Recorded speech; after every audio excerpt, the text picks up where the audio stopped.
Okay, go right ahead, Mayor. so we have safe voting poll worker instructions. And I can't move forward. So Fred, number 2, obviously in the polling place, outside the polling place, leading up to election day, maintain good social distance. Wear a mask anytime you believe you may be unable to do so. Avoid large groups, including family gatherings. I read just this morning in the paper that family gatherings are one of the key issues that cause COVID transmission. Wash your hands more than ever. These last 2 points are important. If you've traveled or plan to travel between now and election day, please let Fred or me know. It could be that you're traveling somewhere that's not an issue, but there are many states that have much worse COVID situations than ours. It's possible if you're traveling in the near future that you could come back to Greenwich and get a COVID test to be sure that you're not infected. But do let us know. If you believe you've come into contact with anyone who is not well or been exposed to somebody diagnosed, or of course, if you're not feeling quite right yourself, do not hesitate to call us, even if it's at the last minute at 6 a.m. on election day. Everyone's safety is the most important thing. Next slide, please. So on election day, take your temperature and call us if you have a temperature. We will not be providing food, any food or drinks, including coffee, nothing at the polling place. You need to pack and bring with you everything you need, water, coffee in a thermos, and any food you may want. We're increasing everybody's salaries by $15 to cover this expense. You need to wear a mask when you enter your assigned polling place. We have plenty of additional masks. When you get there, and Fred, I think both of us really like the KN95 mask. It is breathable for long periods of time, and is also, I think, a very safe mask. So you can get to the polling place with a mask on and then pick up one of those masks and step outside and switch masks. You're not required to switch to that mask, but we have found it to be very good. In the summer, we were pretty strict about mask wearing, but not 100% strict. But for this election, we must be 100%. The COVID rate is rising in Connecticut, and for the safety of your fellow poll workers, for the safety of all the voters, and for the peace of mind of everybody you're working with, and for the voters coming in, you have to wear your mask at all times, no exceptions. If this is a problem for you, don't hesitate. Let us know, and we will, that will be fine. I mean, some people just simply will not be able to do that. Of course, you can take a break, step outside, remove your mask, no problem. But in the polling place, we have to keep the masks on. Fred? We have disposable gloves. There's plenty of, that's sort of a personal option. We have disposable gloves. We have a lot of hand sanitizer. Use it liberally, especially if you're moving away from your workstation. We have cleaning materials. And once again, take a break, leave the polling room, go outside. The assistant registrars are trained to fill in any job in the polling place. And if you need a break, just ask for a break. Okay. So we have created a new poll worker position called the COVID Safety Monitor. The COVID Safety Monitor is responsible for constantly sanitizing all the touch points in the polling place, doors, handles, surfaces, and more. More, of course, includes the voting booths. So if a voter chooses to use a voting booth, the COVID safety monitor needs to keep their eye on the voting booths, and once a voter's done, sanitize. We have acrylic screens between the poll workers and voters, and poll workers are distanced from each other. One thing people may not realize is the use of privacy booths and privacy folders is optional. It always has been optional, but people have done that as a matter of course. But we're encouraging voters to not use the privacy booths and not use the privacy folders, just to minimize contact points. And this also will reduce lines, as there's sometimes a backup for the privacy booth. They can just stand in a comfortable spot for themselves, distanced from others, with a clipboard or book that they brought into the polling place, and right against that, fill out their ballot. The privacy folders that we're using, because if people want them, are simply a blank piece of paper. There'll be a stack of blank paper, and the voters will just discard that after they've voted. We have a very ample supply of masks, gloves, hand sanitizer, face shields if people want them. And next, please. Do not hesitate to call Fred or me with any questions, concerns. We believe we've set up the polling places in a truly safe fashion, but we don't want anybody to have any lingering concerns. And that is it.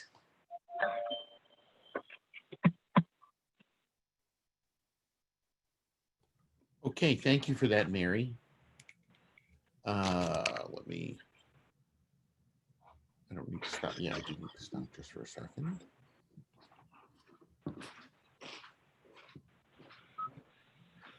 All right, Fred, so we're can I going to ask move a on. question? Yes, go right ahead. I'm sorry to interrupt you. Regarding whether it's poll workers or voters, if someone does not comply, what are we to do as far as whether it's masks, etc.? So first you offer the voter a mask. If the voter is not interested in a mask, you say, you know, we're trying to keep the polling place as safe as possible. We're happy to offer you curbside voting, where two folks from the different parties will come out, bring you a ballot in a privacy folder, and maintain your privacy, and then bring the ballot back and put it in the tabulator for you.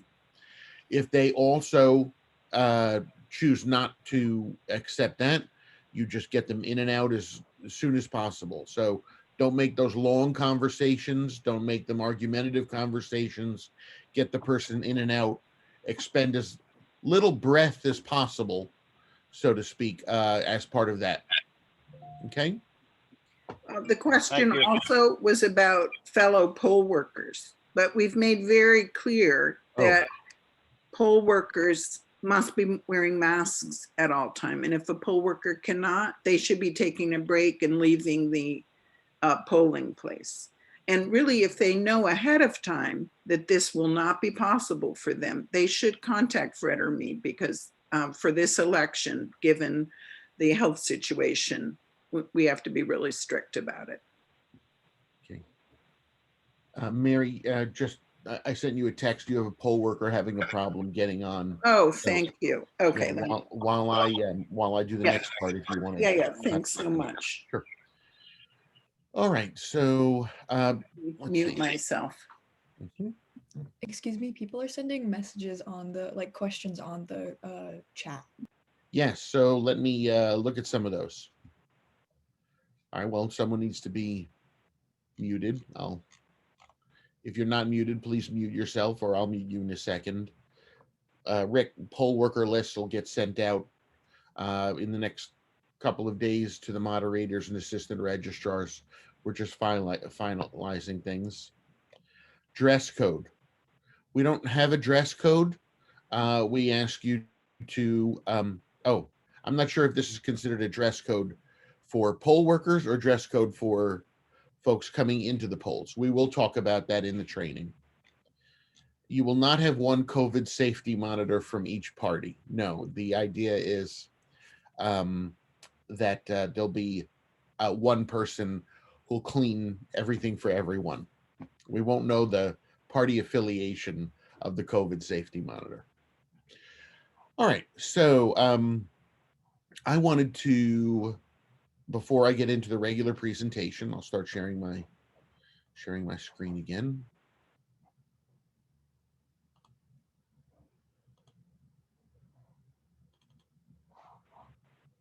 We'll close this. And I just wanted to point out to everybody that we have our own website, obviously, as part of the town, and everything that we go over today, all of the slides that you've seen are available on that website. This is also where you can review the recording of this meeting. So if you go to greenwichct.gov/vote, that's a shortcut that will take you to our page. If you click on I want to work at the polls and poll worker training materials, you're going to find all of the, this is the presentation Mary just went over. You're going to find individual instructions for different positions. You're going to find the big presentation we're making this morning, saved as a PowerPoint and as a PDF. Recordings, this is an official checker from the other day. In a few hours, we'll have this recording here. And for moderators and such, we also have a couple of other instructional videos. Okay, so let's go on to the main presentation now. Share that. Okay, so there is going to be a greeter in almost all, if not all, polling places. The duty of the greeter is just to encourage people to wear masks and to promote social distancing. So there will be tape on the floor. Okay, now that tape, in the polling place itself, tape will be put every 6 feet by the staff who set it up. However, they are not going to be then carrying that tape out into the area outside of the polling area, like the entrance vestibule and the school, sidewalks, etc. So that tape will be in the materials that we give to the poll workers, and the COVID safety monitor should work with the assistant registrars and moderator to place some of that tape in the period before 6 a.m. And the greeter also will have an additional duty, and I'll be sending instructions out related to that. Many of our polling places are what we call split districts. And what that means is we send voters always to the same polling location. However, depending upon the election, they may not all get the same ballot when they arrive. So, and I'll run through the districts. So for instance, in District 1, if you live in a certain part of District 1, you get a ballot for which has candidates for the 150th state representative on it. If you are in District 1A, you get a ballot that has candidates for the 151st.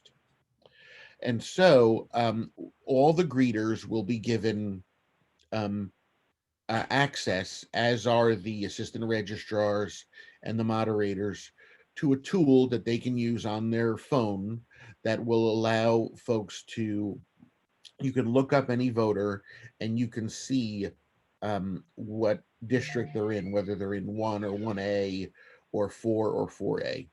We'll also give you a paper printout of the streets in your district. If you find that that's faster, you can ask people their street, and then it'll literally say, all right, well, either the whole street is in a district, or the even numbered are in the district and the odd numbered are in a separate district, etc.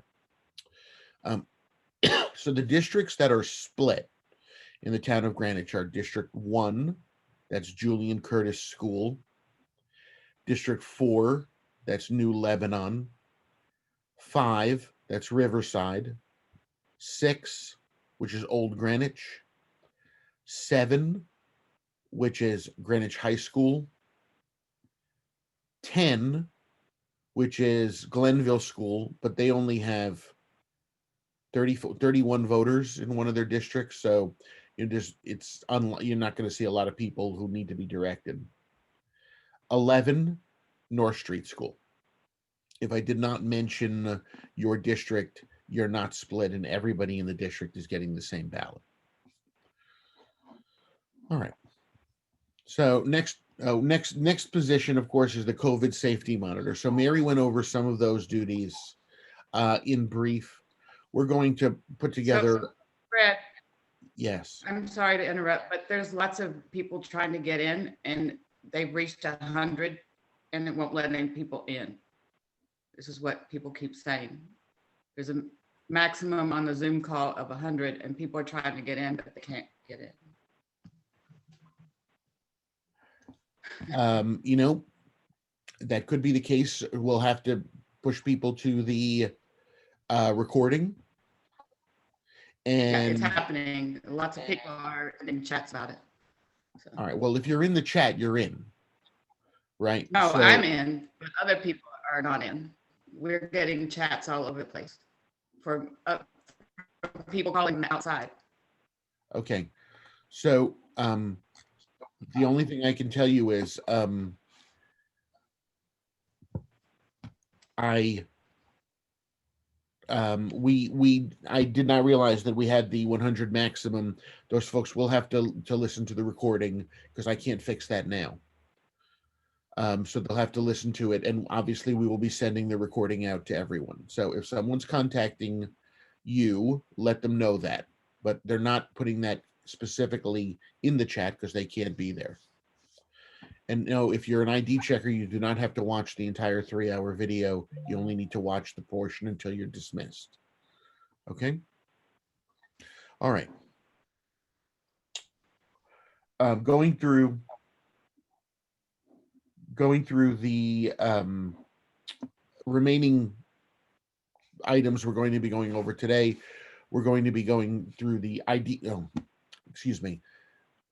We were talking about the COVID safety monitor. So we'll be sending out to all the safety monitors a reminder list of the touch points that they should be looking at, and you know, the supplies that are given them, etc. That'll be that will be sent to you in the next couple of days. I'm getting a lot of chats, which is a little hard to work through at the same time. But no, people should not log off. If you arrived late to the meeting and you didn't get in, then people will be watching the YouTube. Okay, well, I'm not gonna worry about those who arrived late and didn't make it in to the 100. All right, we have ID checkers, official checkers, electronic checkers. Official checkers and electronic checkers are not trained during this meeting. We'll be briefly running through their materials, ballot clerks, tabulator tenders. We're going to have a 10-minute break once we get through all of those positions, and that's when everyone in this list will be dismissed. Then we'll finish up with our moderators and assistant registrars and go over some of the special cases of what happens at the election that they deal with. So Mary mentioned some of these items. As far as parking, you're obviously getting there at 5 o'clock in the morning, so you'll have your choice of parking spaces. We ask you not to take up the spaces closest to the school.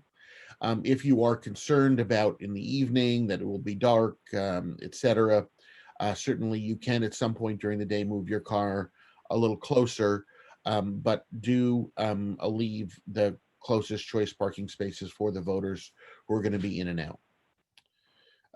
Beverages and snacks, we mentioned you need to bring your own. If you do have a beverage, it should be in a container that's sealable or resealable, and you want to keep it on the floor next to you. Please avoid keeping it on the table. Breaks, there are an enormous number of poll workers.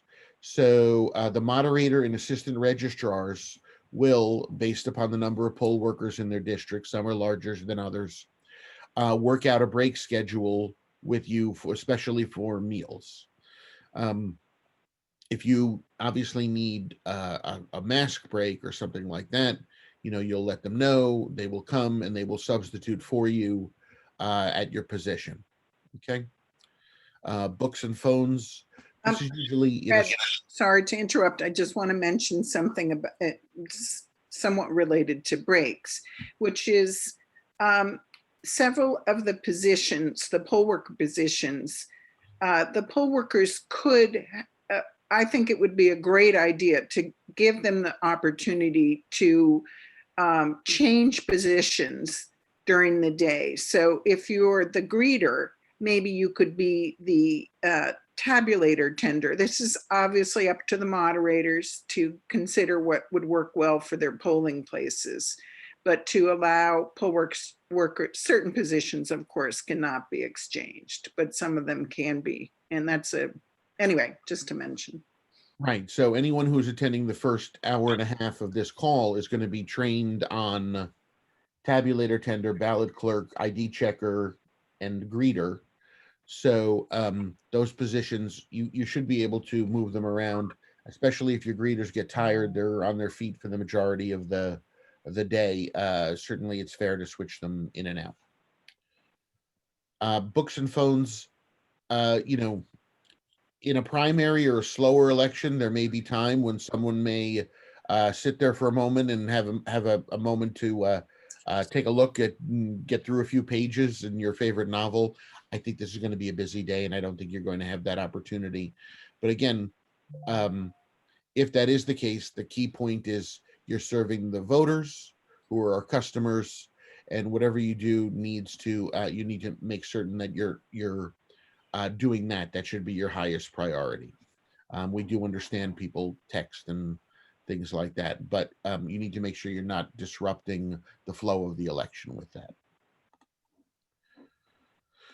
Okay, who can be in the polling place? So voters are, of course, allowed in the polling place while voting. They may bring their minor children with them. They may also bring a person to assist them in casting their vote. The only folks who are excluded from assisting a voter would be the candidate, the employer of the voter, or a union representative, okay, of that voter. But a voter may bring anyone else in to request their assistance, or they may ask a poll worker to assist them. Now, if they ask a poll worker to assist them, we encourage there to be 2 poll workers who do that, but the voter doesn't have to require, two folks, okay? We're not limiting who comes into the polls, including children. That's a question that just was asked. People still come in and they have if they choose to bring their kids, they can. Obviously, we might have different feelings on that, but people are allowed to bring in anybody to assist them or their minor children. So the other folks who can be in the polling place, a representative of the Secretary of the State. Now, Secretary of State herself is probably not going to show up, nor is someone specifically from her office, but she will send a letter of designation along with a volunteer attorney or something like that if there is a question about something that's going on in the polling place. If someone comes and shows that, you answer their questions honestly. In most cases, they're just verifying something. They may have received a call, etc. And we are very happy to answer that. And in most cases, it protects you because the allegation may be a rumor or something like that, and they're happy to clear it up. Members of the press are allowed in. They must identify themselves to the moderator. If they're taking your picture as a poll worker, they need to ask you whether or not you want your picture taken. They'll also probably ask you for their name because they'll put that in. They may not take any pictures which can identify how a voter is voting. Now, we don't have a lot of famous people on the ballot this year here in Greenwich, so we don't expect a big entourage of paparazzi. When we have that, moderators are who have been through this know that they need to maintain the free flow of the election, and they need to make sure there is a path for voters, and they can certainly tell all of those photographers to stand to the side. Candidates cannot be in the polling place except while they're voting, and this is in particular important is this concept of the entourage, which again, if there is someone sort of famous on the ballot, and I've been caught up on this myself, there'll be somebody who's well known, they'll bring other public officials with them, and you're sitting there a little starstruck and you're like, hi, and they walk right by you. Okay, and then you realize, well, no, these folks are not supposed to be in the polling place. Do remember that anyone beside the candidate should be outside that 75 feet. They're not to bring their entourage into the polling place with them. And party officials should not be coming in to thank the poll workers. Now, the question is asked, well, what if there's some sort of a disturbance outside of the polling place? And somebody needs to come in and talk to the moderator and report it. They should come in, they should discreetly talk to the moderator, they should not linger in there. We do understand that could be the case where somebody needs to point out that the 75-foot sign has moved, or party enthusiasts are crowding some of the access points, etc. So if someone needs to come in for that, that is understandable. I don't believe we're having any bake sales, certainly haven't heard of any. And someone asked, will there be ID badges for poll workers? Yes, everyone will have a badge with their name on it that says election official. And we haven't heard much about exit polling, but if there is some sort of polling bureau there or polling service, they must stay outside of the 75 feet. And they have to, it's up to them to catch a voter, whether or not the voter wants to answer any questions from them. I just wanted to mention on the 75 feet measurement, we've found that at a few polling places, people have been measuring that from an interior door, the door leading into the polling place itself. But that measurement needs to be from the exterior door of the polling place. It is moving the 75 feet further away from the polling place. And that is what the law is. All right, so I'm not sure. I haven't hired any half-day poll workers. Mary, do you have any for this election? No. Okay. Well, so then this is essentially moot, but no election official should perform services for a party or candidate on election day or appear at headquarters prior to 8 p.m. So, and to the point related to the masks, the kids, etc., our job is to enforce election laws, not fire laws or health codes. We can, of course, make suggestions, but we are not enforcing anything beside the election laws. So, and there's a case that you can look up at the SEEC where there was asbestos abatement in a polling place. It was posted as a dangerous environment for young children, and the poll workers pointed this out to the voter and then actively discouraged the voter from entering the polling place.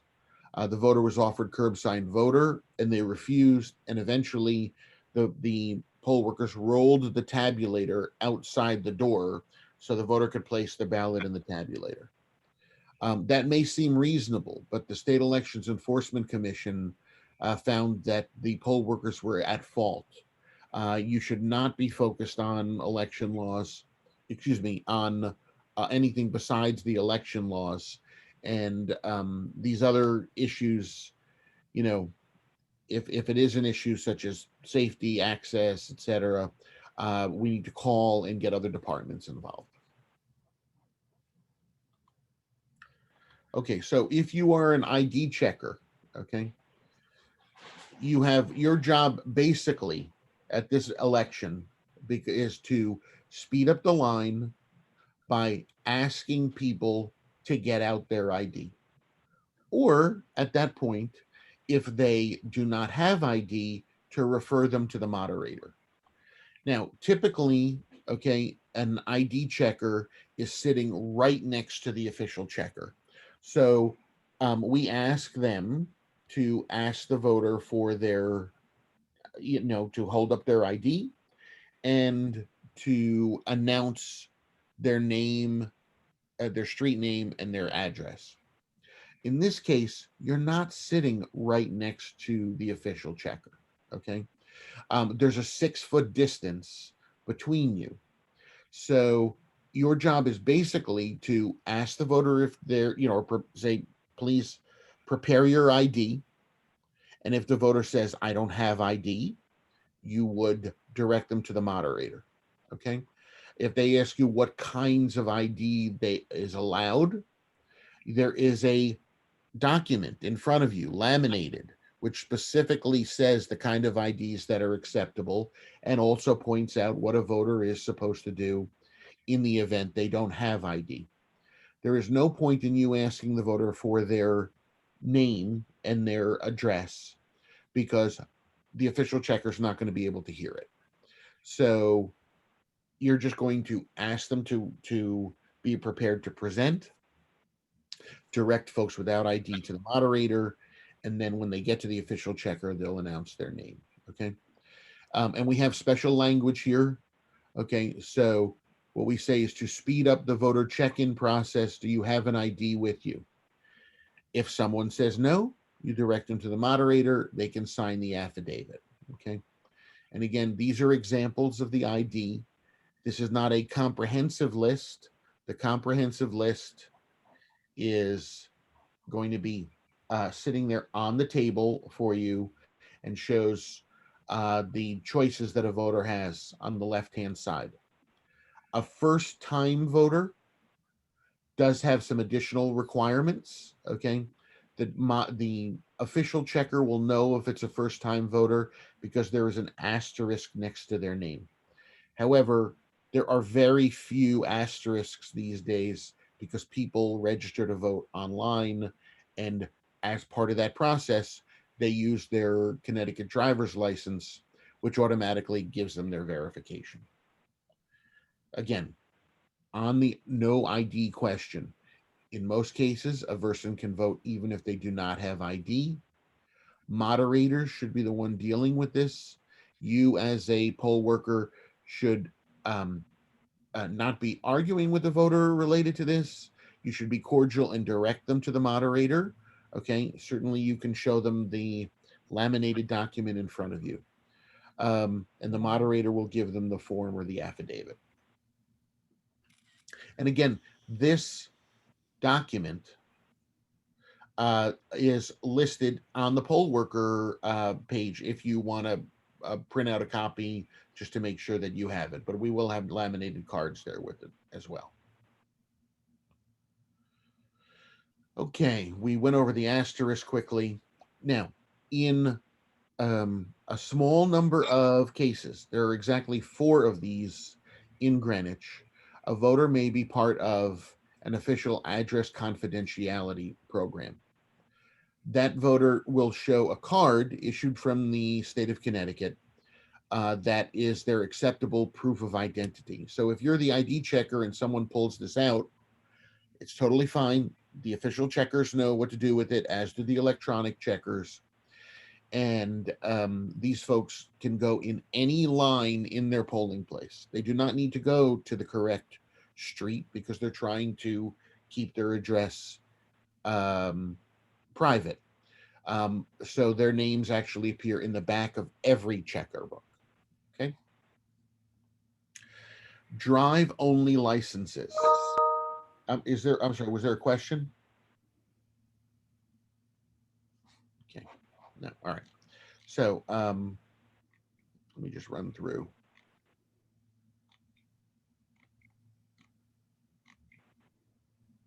This question, will there be bilingual workers at polls?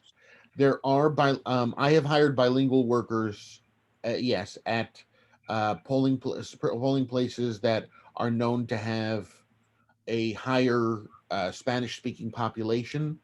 And I believe Mary has done the same, but we do not guarantee that there is a bilingual meaning Spanish speaking, but of course there could be other languages person at any other polling place or at any polling place. Related to licenses, if someone is showing you their license, a drive-only license is not an acceptable form of ID. You know when it is a drive-only license by the DO on the license. You do not look at the words "not for federal identification." That is for a completely different purpose. The not for federal identification. It is only the DO. We really don't see a lot of these. So, I mean, I'm pointing it out. I'm going to move through this pretty quickly. There's something on the back, but you're never going to see the back. This is what the new Connecticut license looks like. In a few years, we'll get rid of that other slide. And again, the DL or the DO would appear up here. Now, the Connecticut state is now renewing licenses, and they're giving people paper temporary licenses. I'm sorry that this is the only image that I could get of what that looks like. But you'll see it's sort of a paper version of the new license. And you can kind of see that in the same place it has that DL or DO. Okay, now if you were an ID checker. Fred, I wanted to just mention about the acrylic screen. So, and the ID will be held up to the acrylic screen. You are not to, excuse me, handle the ID in any way. Actually, as it turns out, you're never supposed to handle a voter's ID. The voter is supposed to hold up the ID, and in this case, they'll be holding it up to the acrylic screen. Yeah. So, and we have decals, which hopefully will be on the shields by the time you get there. Otherwise, we'll ask the assistant registrars and the COVID safety monitors to apply them that specifically instruct the voter to hold it up to the screen and not to hand it over to the official checker or to the computer checker. And we've also said to those folks in those positions, if you think you cannot see the ID and you cannot hear, etc., we'll find you a different position. So they are aware of that. Okay, so now if you're an ID checker, there is a tally sheet which you can use, and we encourage you to use, so that you can mark down as people pass you in line.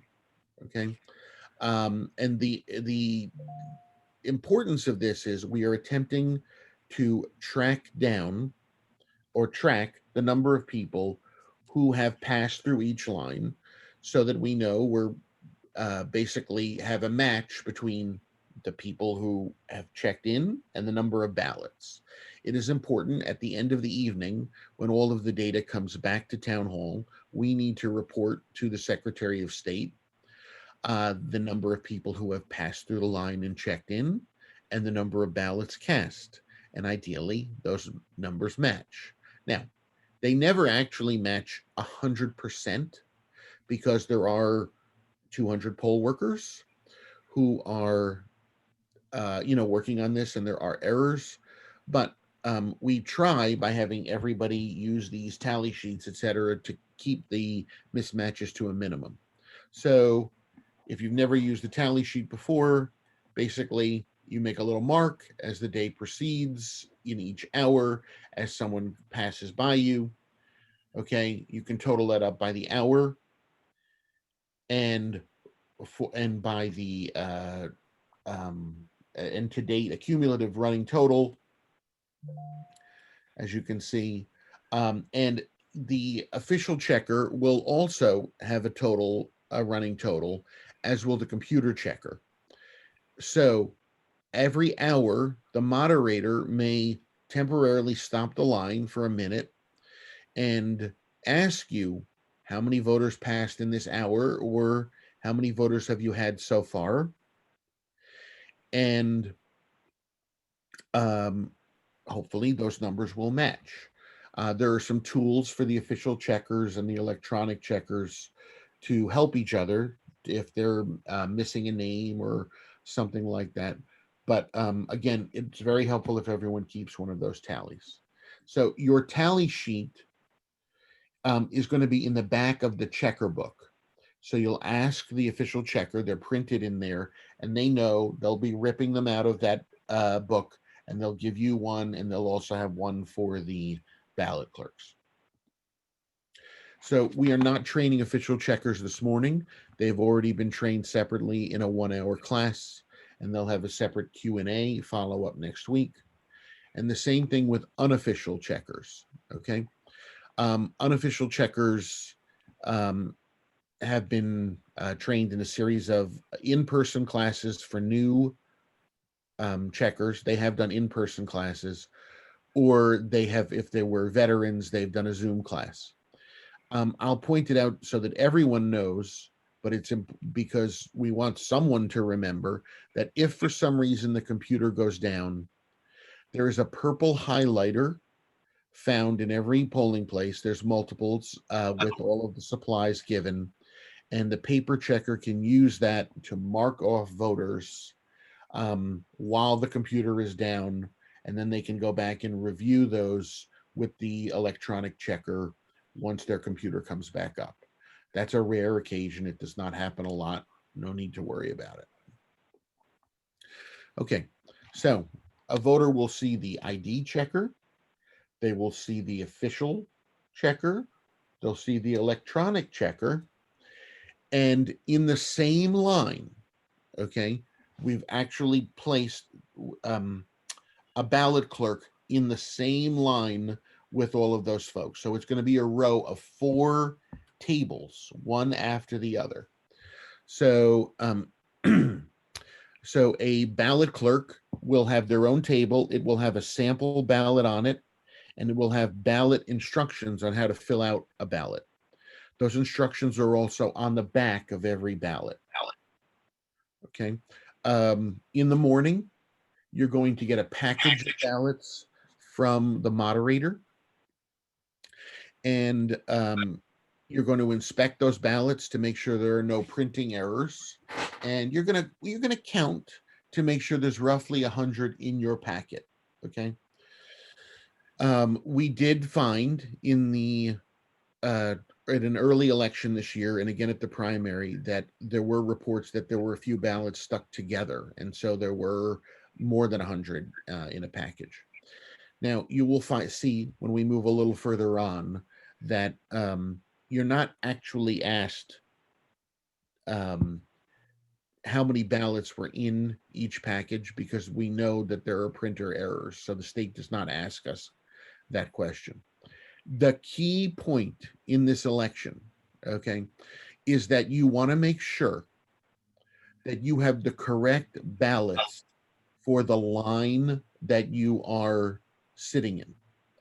So as I mentioned, if you're in one of those split districts, districts 1, 4, 5, 6, 7, 10, or 11, okay, there's 2 different ballot styles in that district. So it'll be clear whether you're in, as we split it up into, say, District 11 or 11A, okay, all the voters coming before you will be in whichever one it is, 11 or 11A, and the ballot you give out will say in the upper right-hand corner, either District 11 or District 11A. If you give out the wrong ballot, okay, that can invalidate the election, okay? And the tabulators will take both of the styles of ballots.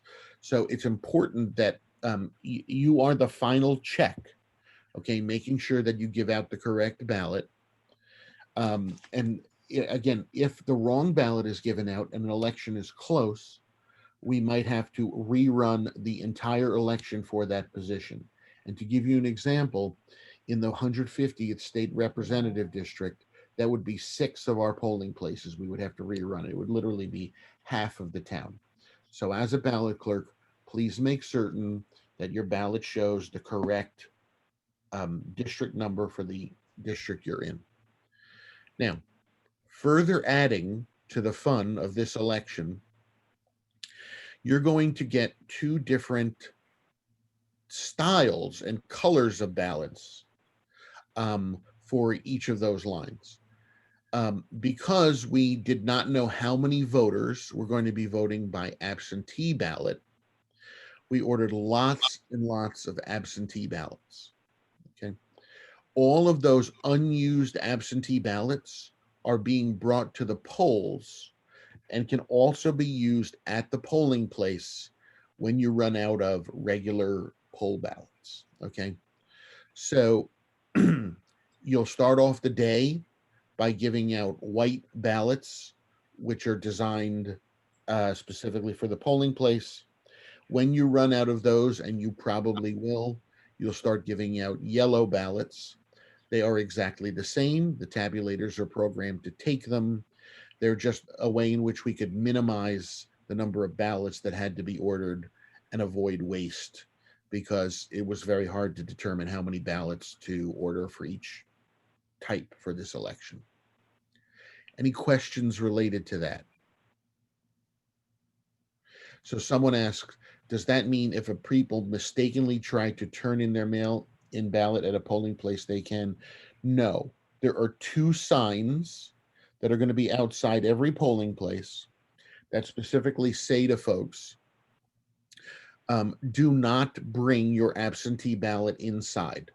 So if somebody has not cast their absentee ballot, they need to, if they want it to count, they need to bring it to one of the valid drop boxes, or if they haven't cast it, they can leave it in their car and destroy it and come in and vote a normal ballot. But we do not want to use that ballot that was mailed to the voter as their ballot in the polling place. We don't want them carrying that in. Okay. We asked them specifically to leave it in their car and not bring it into the polling place. Someone asked if the ballots are all the same color. Yes, they are. So it's important to look like the poll ballots are all white and the absentee ballots are all yellow. So if you're attempting to determine the difference in the districts, you have to look specifically at the printed district number on the ballot. You cannot be guided by the color.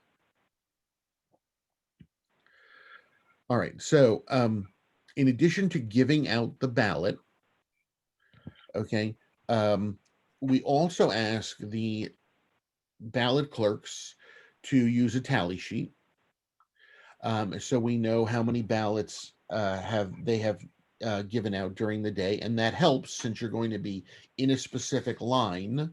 Your number should match with the ID checker who's 18 feet away from you, and also match with the official checker and the computer checker.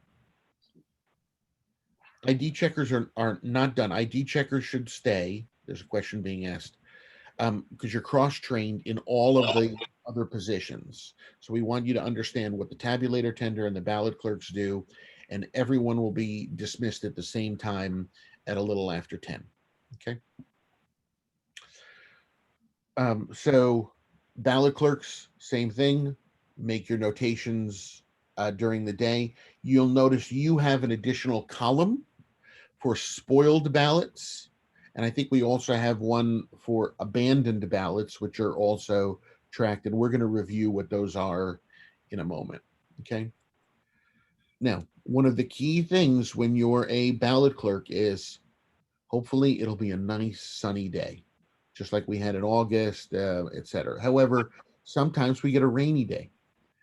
In particular, in this election, given the volume of ballots going through the machine, it is important that those ballots stay in pristine condition. If a ballot gets wet, it does jam the tabulator, which means we have to go to the backup tabulator, or it means that we have to have people put their ballots into a side compartment, which causes all sorts of concern with voters. If they keep their ballot dry, the ballot will not get jammed, and we're in a much better situation. So if a voter comes in and it's a rainy day, you want to remind them to keep the ballot dry. Obviously, if it's a nice day, you don't have to worry about that, but we do highlight that over and over again. Someone has asked the question, can voters take their ballot outside? No, they cannot leave their polling place with the ballot. There's plenty of space inside the polling place for them to vote. If they do not want to use one of the privacy booths, we also have signs outside, and we have attempted to let all voters know you can bring a hard surface, you can bring your own clipboard or a book, etc., and you can just stand in a corner and fill out the ballot. But no, you cannot take it outside and then bring it back. Good question. Thank you. Someone also says hand sanitizer and disinfectants also interfere with the ballot. So if we are wiping down the tables, we want to make sure they're dry before a voter is there. So that is a key part, believe it or not, of the job, making sure the ballots stay dry. Now, usually we say to provide every voter with the privacy sleeve. We do not have privacy sleeves for this election. What we have instead is you will literally have a stack of white paper, copy paper, sitting there at your desk. And you can offer the voter a piece of paper, which they can put on top of their ballot in order to maintain their privacy. And they can simply discard that piece of paper after they have voted. It is also a one-sided ballot. So a voter can simply, in order to maintain their privacy, keep their ballot upside down. The tabulator accepts ballots, whether they go in right side up or upside down, whether they go in with the party name first or they go in with the candidate name first. Any which way, so long as you're putting it in so it fits, it will be accepted and read by the voter, by the tabulator. So this is actually from, I believe, either last year's election or the year before, just a highlight from a news story from the Mirror, specifically talking about wet ballots clogging the optical scanners. And the Secretary of State actually was quoted about this because it was affecting numerous polling places in the state of Connecticut. So we do not have these privacy sleeves in this election. So you're handing out ballots, you're providing the piece of paper. A voter will, on occasion, make a mistake on a ballot. If they make a mistake, they are instructed to return to you and they can get a new ballot. Okay. Now, you take their old ballot from them, and what you need to do is you want to protect their privacy. So if you take their ballot, you want to make sure that you take it in a way so that it's upside down or something like that. And then you're going to want to just turn over an edge of the ballot, not so that you can see how the person voted, but so that you can see these black, what we call timing marks on the edge of the ballot. Okay. And what you're going to do is you're going to make a mark through some of those timing marks. That mark would prevent that ballot from being voted later on. That spoils the ballot. Okay. And you can also write spoiled on the ballot. Okay. Those ballots are held by you. There's an envelope for spoiled ballots, and you would mark on your tally sheet that the ballot has been spoiled. How many ballots can a voter get if they make mistakes? The answer is they can get an unlimited number of ballots until they're confident that they've cast it correctly. So we've not had any record-setting numbers or anything like that. There's really nothing that you need to be concerned with that. And this is not a complex ballot, but if someone does make a mistake, they are welcome to spoil their ballot. If someone hands you back a blank ballot for some reason, do not reuse it with another voter. We're not conspiracy theorists. We don't know of any special programming that can get embedded in the ballot, but the best practice is if a ballot is returned to you, whether or not it has been used, it is not then recycled for another voter. It is spoiled. Now, we also have something called an abandoned ballot. An abandoned ballot is unusual, but it may happen. So the COVID safety monitor or the assistant registrar, as they're walking around the polling place, checking to make sure there's no literature left behind in the polling booths, no campaign materials, etc. It's possible someone might have left their ballot there.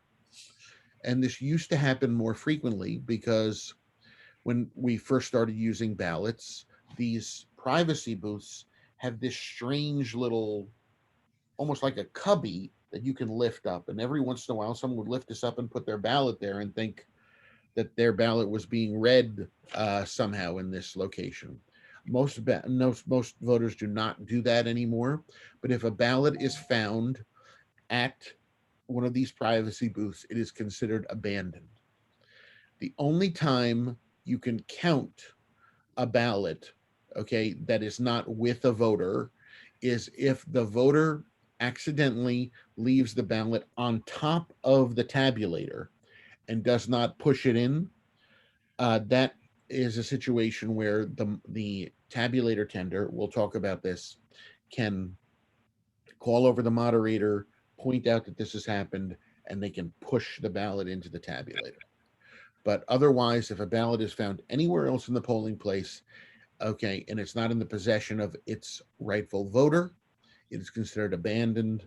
It is returned to the ballot clerk, and they will,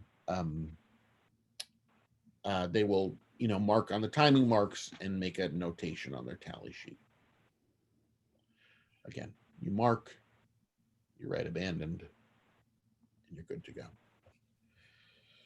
So, in the polling place, there is something called a ballot log worksheet that the moderator will be filling out at the end of the election.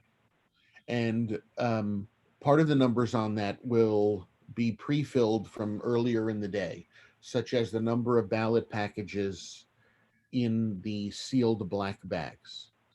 So we usually, all of the ballots are delivered in sealed packages of 100. Absentee ballots, to my knowledge, are not sealed the same way. So you're going to have packages of ballots, and then you're just going to have a box of absentee ballots. So when you get to the box, there's not going to be much you can do. You're literally going to just grab a stack of them, okay, and make sure to ask the ballot clerk to verify they have roughly 100 of them, okay? Put the rest back in so that they're not working with more than 100 at a time. They're not in those same groupings of 100.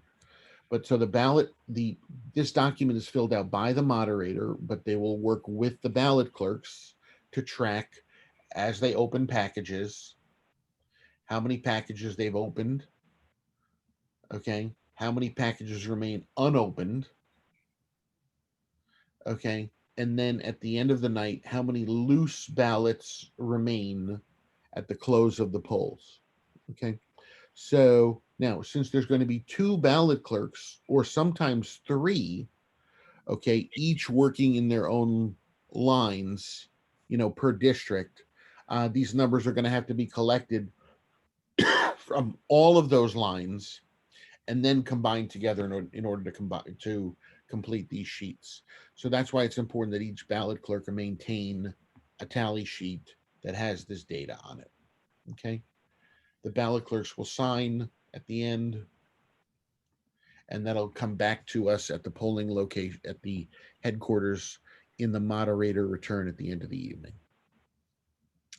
So if you are a tabulator tender, you are the last defense against the wet ballot. Your job is to basically be there in case the voter has a problem putting their ballot in the tabulator, but you are to maintain a distance of about 4 feet from the tabulator. Do you have to stand the whole day? No, we can get you a chair if there's not one already placed there, about 4 feet away. And basically, if the person puts their ballot in correctly and it slides in, they're off and running. There's no sticker for you to hand out, so you can just say thank you for voting, and the voter will be on their way. If, however, there is a problem with the ballot, okay, going in, there are a couple of things that you can tell the voter and to give them additional instructions. And there are also messages on the tabulator that you need to be aware of. You'll notice, by the way, this slide says hand out stickers. You're not handing out stickers. More on the wet ballots. Again, another article from New Haven. You could see they had broken machines in numerous districts, okay, all due to wet ballots. So when a voter puts their ballot in, it may pop right back out at them. If it does, the first thing to do is just say, turn it over or turn it around and try putting it in again. Okay. If it is still not read, okay, now at this point, you're going to want to have a piece of paper, just one of those plain white pieces of paper with you. And when the ballot comes out, put that piece of paper over the ballot so you do not see how the voter voted. And take a look at, there is a small 2-line LCD screen on the tabulator, which will give an error message. And we're going to run through each of those error messages. And they're also in the handout that you can download on our webpage. So the first is ballot not read, please reinsert. Okay. So have the voter try feeding the ballot in a different direction, as I said. If that does not work, okay, consistently, there could be a problem with the particular ballot. They should get a fresh ballot and try it again. If they attempt to vote a blank ballot will not go through the tabulator, okay? But if the voter is insistent that for whatever reason they are making a statement by voting a blank ballot, and this usually happens more in primaries, on the side of the tabulator, there will be an open slot of what is called the auxiliary bin. That is used, okay, for any ballots which need to be hand counted, okay, such as this. So what you would do is you would say to the voter, please go right ahead, put it here in the auxiliary bin, and we'll hand count your blank ballot later. You could also use the auxiliary bin if for some reason there is a problem with the tabulator. Ballots can go into that, and then at the end of the night or at some point during the day, the moderator will come over, unlock it, and any ballots that can go through the tabulator will, and the ballots that need to be hand counted will continue to be reserved. Someone asked, should we ask the voter if the ballot is wet or damp? If it's raining outside, it's entirely fine to ask the voter. I tend to just sort of say, like, now your ballot is still dry, right? Something like that. And they'll say, of course, and whatever the case is, and put it in. But if it's a dry day, I wouldn't really worry about that. If it's a wet day, absolutely feel comfortable. You're not doing anything wrong by asking every voter that question. You are, in fact, helping the election. So the next message, which may appear on the screen if someone puts in a a ballot and is rejected and returned is it may say an overvoted race. So, and it will say specifically what that race is. So this usually happens more in local elections when people can vote for multiple people for an office, say the Board of Estimate and Taxation, where you can vote for up to 6 people, or constables, where you can vote for up to 4. In all of the races on the ballot in November, you can only vote for 1 person. So if someone voted for 2 people, the ballot would come back and it would say an overvoted race. So you can say to someone, well, it says here you overvoted, and it'll say office of president or office of state senator. You do not have to look at the ballot to verify that. The tabulator specifically says the office. So in that case, the voter is offered a new ballot. If the voter, and I suspect in this election, the voter will take it, they will fill it out again. We have in other elections, when there's lots of ovals, people who still simply say, forget it. And they will say, just don't count, like put it in anyway. And what happens in that case is you can explain to the voter that every other race on the ballot will be counted except for the overvoted race. And if somebody continues to try and put in the overvoted, they can put it in that auxiliary pocket. Again, I believe that in this particular election, you're not going to see that, because it's literally 1 vote for 1 position. Now, there is a difference between an overvoted ballot and a ballot where someone votes for the same candidate twice because they appear on, they've been cross-endorsed by different parties. So we have several situations in this election where someone's name appears on the ballot twice under 2 different parties. If someone votes for that candidate under both parties, they make 2 circles. A couple of things. First of all, the candidate still only gets 1 vote. The tabulator will not count that as an overvoted race. And what happens at the end of the evening, when the votes are tallied, the printout will show the candidate's name and the number of votes they got on party A, the number of votes they got on party B, and the number of votes they got, which is not attributed to either party because somebody filled in 2 ovals. So if someone does that and they're concerned they made a mistake, you can say that the candidate still only gets 1 ballot. They're certainly welcome to spoil the ballot, but that will not be considered an overvote, and it will not invalidate them in any way. That's the way the system works in Connecticut. Fred, just backtracking a bit. Somebody's asking if the ballot is wet or damp, what do we do? So we got up to the tabulator. They asked, and the voter replied, well, yes, it is a little wet. Well, I think you need to ask that voter to go back to the ballot clerk, ballot clerk and and get a fresh ballot. If they don't want to do that, then that ballot is another one that should be put into the side slot. You don't want to put it through the tabulator. Yes, that is correct.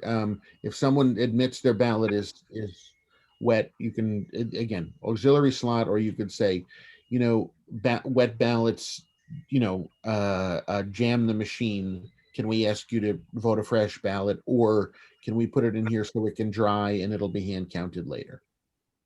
Either one is acceptable. Now, there have been a couple questions about numbers of people in the polling place. I don't think that we'll be bumping up against the maximum numbers of people because, as Fred mentioned earlier, there will be line markings outside the polling place. So voters will be kept to a minimum in the polling, inside the polling place. Lines will be forming outside the polling place. Yes, Agreed. And I've never seen a polling place. And again, I've been through this without this number of absentee ballots. I've never seen a polling place have 100 people in it or anywhere near that number at any given time. With the exception of the line of folks. Now, again, with social distancing, that line now is going to extend outside. So you're not going to have that many people inside the polling place. Okay, invalid ballot. So an invalid ballot is a real problem. If you see that message, that usually means that the ballot clerk has handed out the ballots that are not voted in the districts at all. It could be we packed the wrong ballots, etc. So if you see that, you need to inform the moderator immediately. Stop processing ballots, okay? And the moderator will start to go to the ballot clerks and make sure that they're giving out all of the correct ballots. Highly unlikely. We've got crack staff that have packed all this stuff up, but again, with so many things and including the absentee ballots, etc., we're prepared for anything. Okay, so there's two more exciting messages you can have. The first is counted ballot jammed in reader.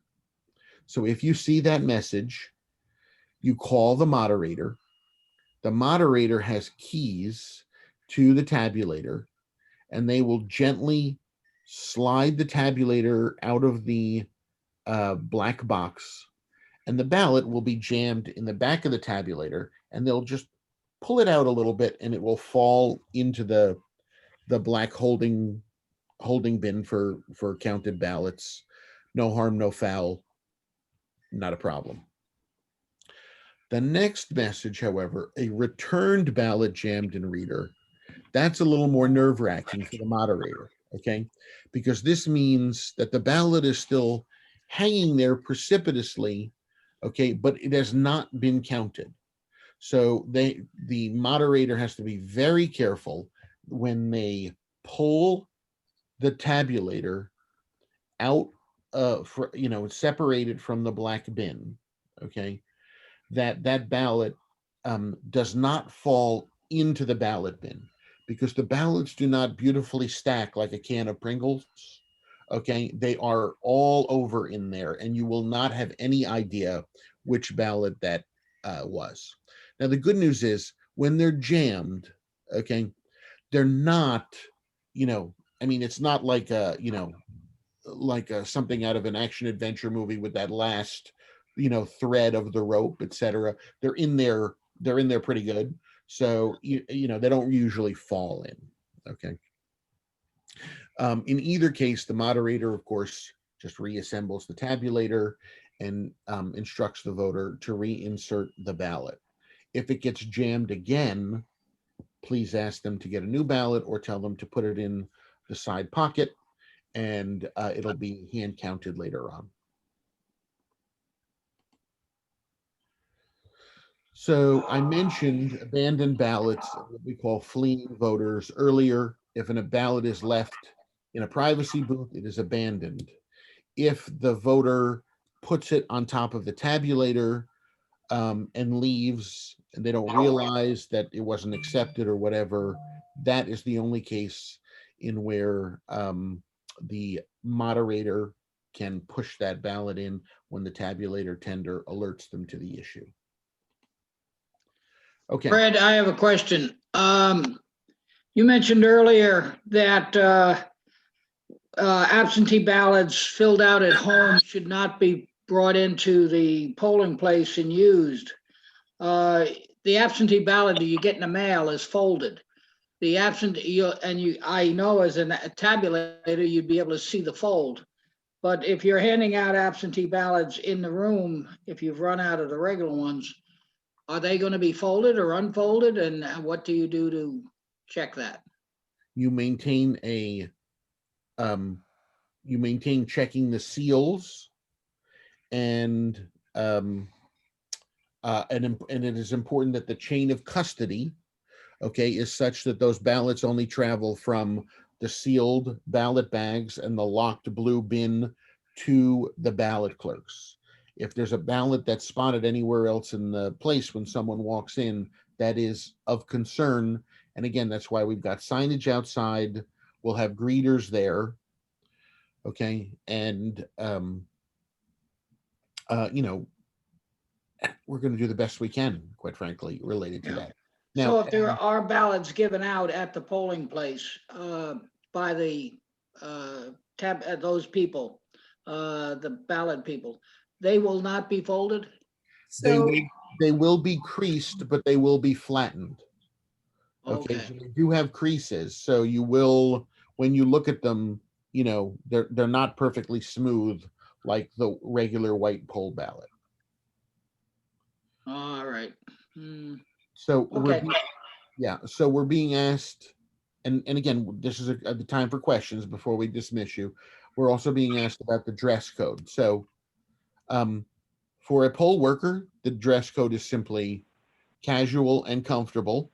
Obviously, you want to be wearing nothing that advocates for a candidate or a position or anything like that. So you want to be completely neutral in what you wear. You are taking an oath, obviously, to administer a fair election on that day. If you are, for poll workers, for voters, the Supreme Court has adjusted, and Connecticut has adjusted their guidance related to what can be worn in a polling place. And so a voter may still not bring in and display literature, etc., that has a candidate's name or in any way advocates for a candidate. Nor may they wear clothing, okay, that mentions the name of or the likeness, okay, of a candidate. But, okay, the law has been adjusted that if someone has a notable phrase or something else, you know, that may be associated with a candidate, but is not the candidate's name or likeness, they are allowed to wear that into the polling place. So this, I think, will cause confusion and some consternation, but I think that most people are used to the old rule. So it's not like we're popularizing, hey, now you can wear my Ride In with Biden or my Make America Great Again hat in. Okay, well, actually, you couldn't just do Ride In with Biden because it's got the name. But if there were some other similar, you know, item, okay. Yeah, yes, Sean, Make America Great hats are allowed. Obviously, we're not popularizing that and letting people know, but that is what the new guidance is. Question is for greeters, what are the lines we are guiding voters to? So if you're in a split district, you're going to have, as I said, you can either use your phone or you can use one of these paper books, and you're going to be telling people whether they're in district, say 7 or 7A. And then as soon as they step into the gym, they're going to see the 2 lines for 7 and the 2 lines for 7A, and then they'll just be divided by their street. Okay? Does that answer the question? If you feel free to ask your question live if you don't want to put it in the chat. In split districts, are there 2 or 4 ballot clerks? In a split district, and in all of the districts, every voting line has their own ballot clerk. So yes, in a split district, such as District 5 and 5A, if there are 3 lines or 4 lines, there'll be 4 ballot clerks. so somebody asks if the greeter position is inside the building. Yes, it is inside the building, but many of the buildings have sort of a little lobby area before you get actually into the polling place. And that is a good location for the greeter. Yeah, you're not standing outside in the rain. There's in virtually every one of them, there's some sort of an entrance vestibule. I can't think of one. Maybe the Bentheim Western Greenwich Civic Center where there's a long hallway, but usually there's even a larger, vestibule area. Somebody asks, are any police stationed at the polling places?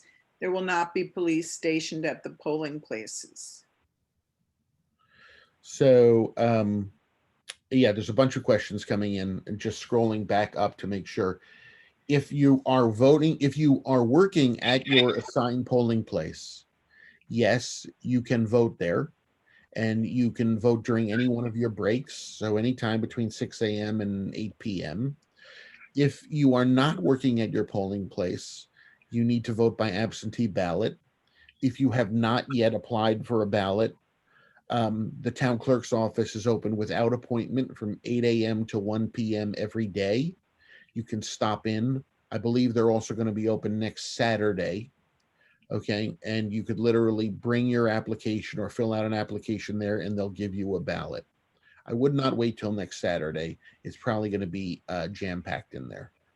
But you could, for instance, print out an application today, drop it off over the weekend in one of the drop boxes at town hall or at the police station. Your ballot will be mailed to you during the week, and then again you can drop it off up until election day. People are asking if bathrooms are off limits to voters. Bathrooms are not off limit to voters. Let's see. Once for ID checkers, once they bring out IDs, where do we direct them? You're going to be in a line. So once they have their ID out, they're literally just going to step 6 feet down to the official checker who's going to be there waiting for them. They're going to put that ID up to the acrylic screen, right? And the official checker will ask them for their street name, street number, and then their name, because that's the order in which they announce their materials.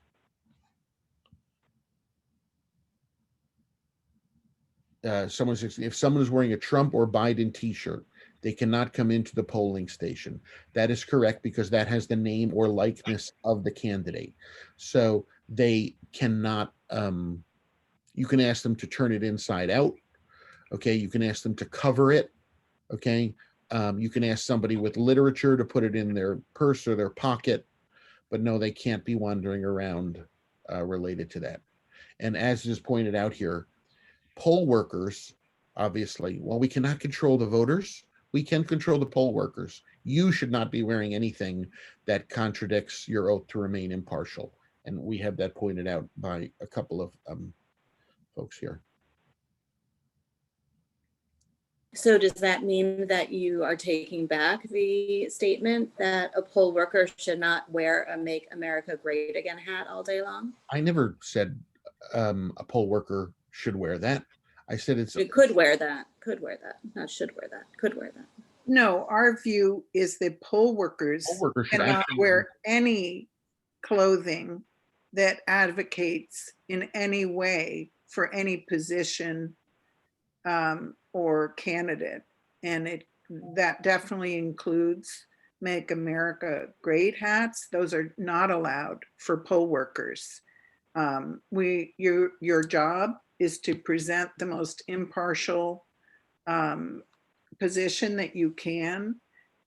We're only talking about the new Supreme Court ruling that relates to what voters themselves can wear into the polling place. And poll workers then shouldn't wear like a Black Lives Matter t-shirt either. Absolutely not. No, there should be no messages on your clothing on that day. Okay, thank you for the clarification. Sure. You're going to have one or two people that come in during the entire day that are trying to push the limits. 99% of the people, if they have a sticker on for someone who's appearing who's in the election, you say, I'm sorry, please remove that. They're going to say fine. There's going to be that one person, and what you do is you take that person, direct them to the moderator. Thank you. So people are asking, what do we do if there are people who are disruptive to the polling, to the process? So the moderator should immediately, and we give them the statute numbers, et cetera, and the police are constantly available to us. They should call the police and have any disruptive person escorted out. Now, the moderator and assistant registrar should also be periodically during the day. They are provided with a 100-foot long tape measure.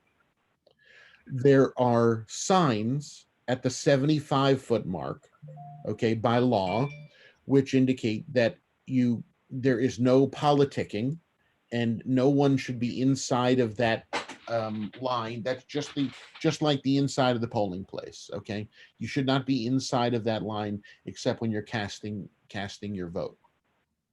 So Mary and I have sent a joint statement about that to our respective parties. We have published that on our website. We have disseminated that through social media as a reminder, and it will also be in the First Selectman's Friday bulletin this week. Okay. Most people are pretty good. The biggest issue usually is that someone may be crowded if there is a bottleneck in some way, just physically, in getting into the polling places. But we have looked carefully. In particular, we looked at Glenville School, where there's a stairwell, which is basically only wide enough for one person, and people were being crowded. And when we remeasured, it's clear that party enthusiasts should be nowhere near that. The 75-foot mark is way out from there.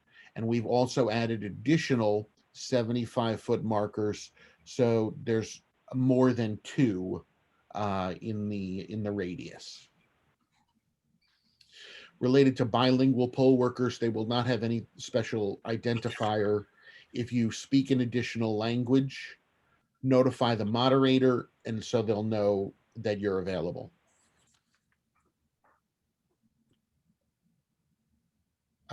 People have a question about you can't make a voter wear a mask. So that is correct. There is nothing else you can do. You cannot force them to wear a mask. You encourage them, you offer a mask, you offer them curbside voting. That is the limit to what we can do according to the statutes and the guidance set forth by the Secretary of the State. People are asking about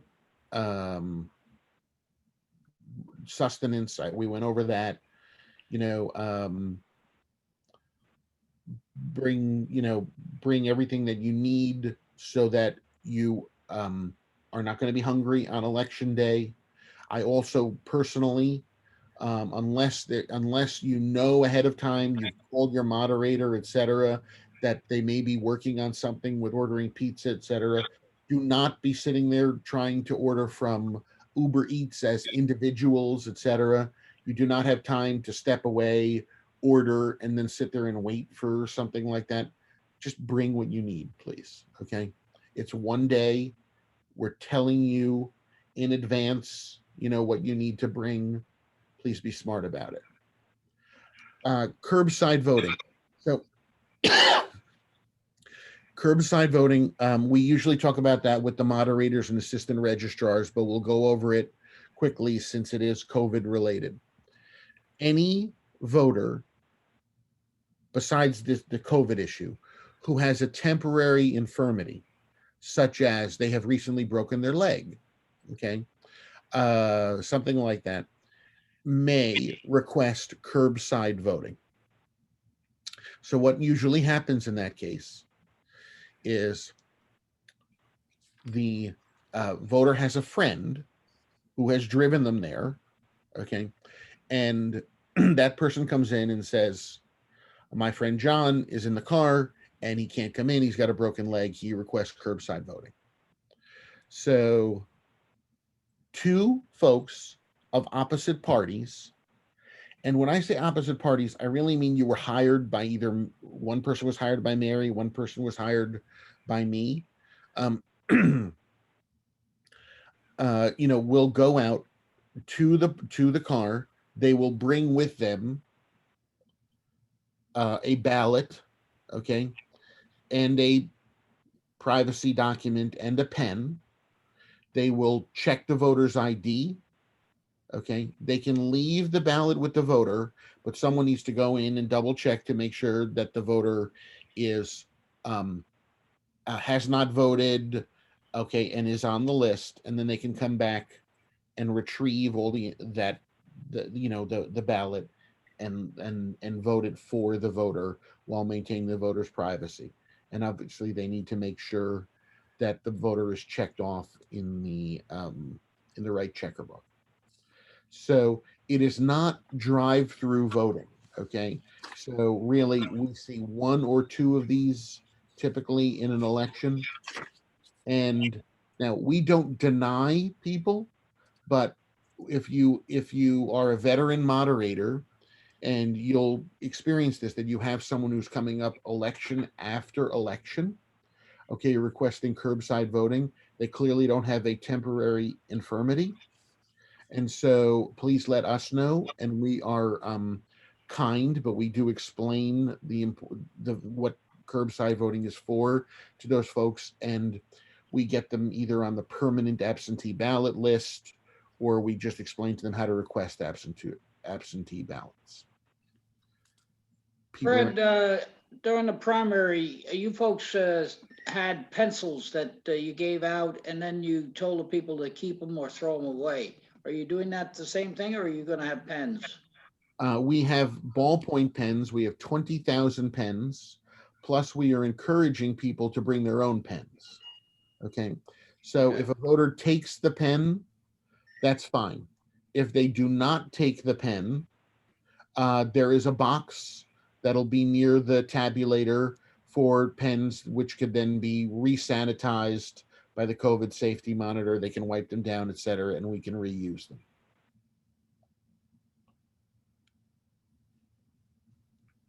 Any other questions?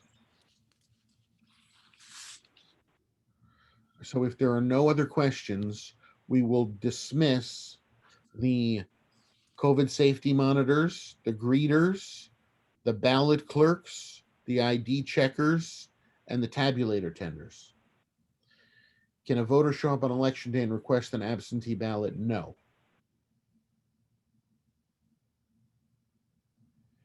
So now so I have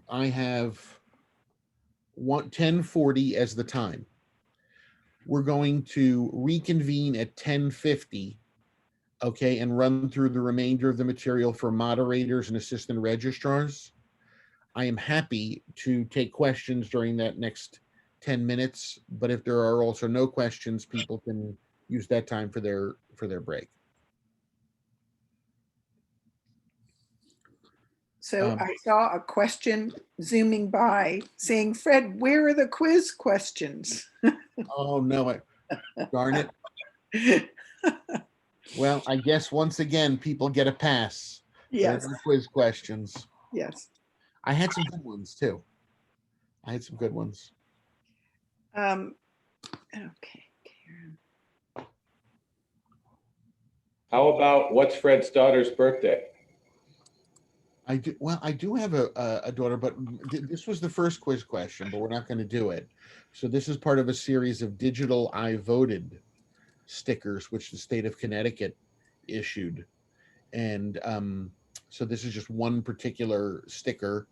And the answer was going to be Isabella Beecher Hooker, who apparently helped found the Connecticut Women's Suffrage Association in 1869. But we're not gonna make people take the quiz. Shucks. Oh, so then we can all go home? We can all turn off our Zoom? No. Fred, this is Mike. Yes, Mike. Yes, I have a just general observation, if I may. Sure.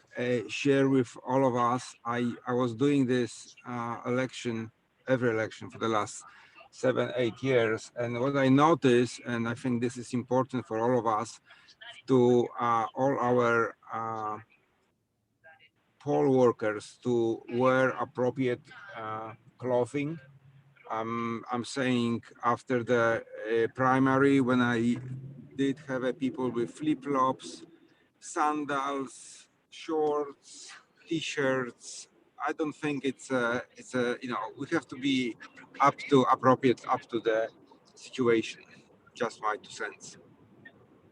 So we'll be sending out, I'm sure, additional communications to all poll workers between now and election day, and we will indicate to them a little bit more what we mean with casual, and that casual doesn't mean beach wear. Sure, thank you. Brad, can I ask you a question? It's Monique here. Go right in. If we get a question about how the absentee ballots are being counted, does that start prior to election day, or do you have to do all of them on election day? So the day before election day, Mary will be running a massive pre-processing operation where we have segregated the first 7,000 ballots that came in, and we'll be doing some pre-processing and opening of those ballots, but we will not be running them through the tabulators, and we will not be counting the ballots per se on that day. And that will allow us to handle the counting and the pre-processing of the remaining of all the ballots on election day, where we're going to have 50 poll workers who are just working on absentee ballots. Just to be very precise, on the day before election day, when Fred said we'll be opening, we will only be opening the outer envelope. The inner envelope that contains the ballot, those will be opened on election day. Yes. And then anyone who returns their absentee ballot on election day, either in the drop box or that's when the post office delivers it, those ballots will be counted the day after, and only in conjunction with checking each ballot against the list of voters in person. Sorry, I mute somebody. There we go. Against the list of voters who voted in person, to make sure there was no double voting. Hey, Fred. If I heard you correctly, then, so if we get any questions about this, then all of the absentee ballots theoretically will be counted by the end of the day on Wednesday? Is that? Yes. Bob, go ahead and ask your question. What if we have like a torrential downpour, and obviously we're trying to maintain social distance, allowing people to fill out their ballots prior to, getting to the tabulator, etc. What are we going to do in those circumstances? Get creative. And so what I mean by that is if you want to have somebody at the door who takes down people's cell numbers and texts them, okay, you can try that. Okay, I know that that's actually a service that's being offered. They're selling that online. You can, try and reroute people so that they're in some sort of a snake to get as many people within the vestibule as possible, within the 6 feet, within that. Remember also that the idea of 6 feet is if you're wearing a mask, right, people are supposed to be able to be a little closer than 6 feet, right? We're just trying to be doubly safe by making sure people maintain 6 feet and wear the mask. Because right? that's what voters will be most comfortable with. Yes. If they So see, it's a question of whether voters are more comfortable standing in the rain or getting a little closer together. So we would like to encourage the 6 foot distance. Question, Fred. It's Lucy. Yes. In some areas, people in some states, they're already voting. President Trump is voting today. So why are we not allowed to count these absentee ballots until the day of. It doesn't make sense to me. Well, just because they're voting in those other states doesn't mean they're counting the ballots either, right? So, they may be putting them in the tabulator, but not running tapes. To us, counting means putting them in the tabulator so that you actually know how the person cast their vote. But the answer is that the 10th Amendment reserves the manner in which elections are conducted to the individual states. Each state makes up their own rules. And Uh, some states have early voting, some states have voting by mail, some states have enhanced absentee voting, such as what we're doing here. And that's the Okay. 50 laboratories of democracy. Got it. Thank you. Lucy, one thing, Fred, correct me if I'm wrong, but people have up until what day to withdraw their absentee? Yeah, So therefore you, well, that's usually an unusual thing. Again, I've already seen people who are withdrawing their ballot. So a voter who votes by absentee can contact and go to the town clerk's office up until Friday before the election at 5 p.m. And they can say, I do not want you to count my absentee ballot. I'm going to vote at the polls. Okay. Or, of course, they could ask for a new absentee ballot. After 5 o'clock, okay, if they've mailed that ballot or they've put it in the drop box, okay, they voted. And it doesn't matter whether or not that ballot shows up as having been checked off by the town clerk, because they're, just trying to keep up as much as they can.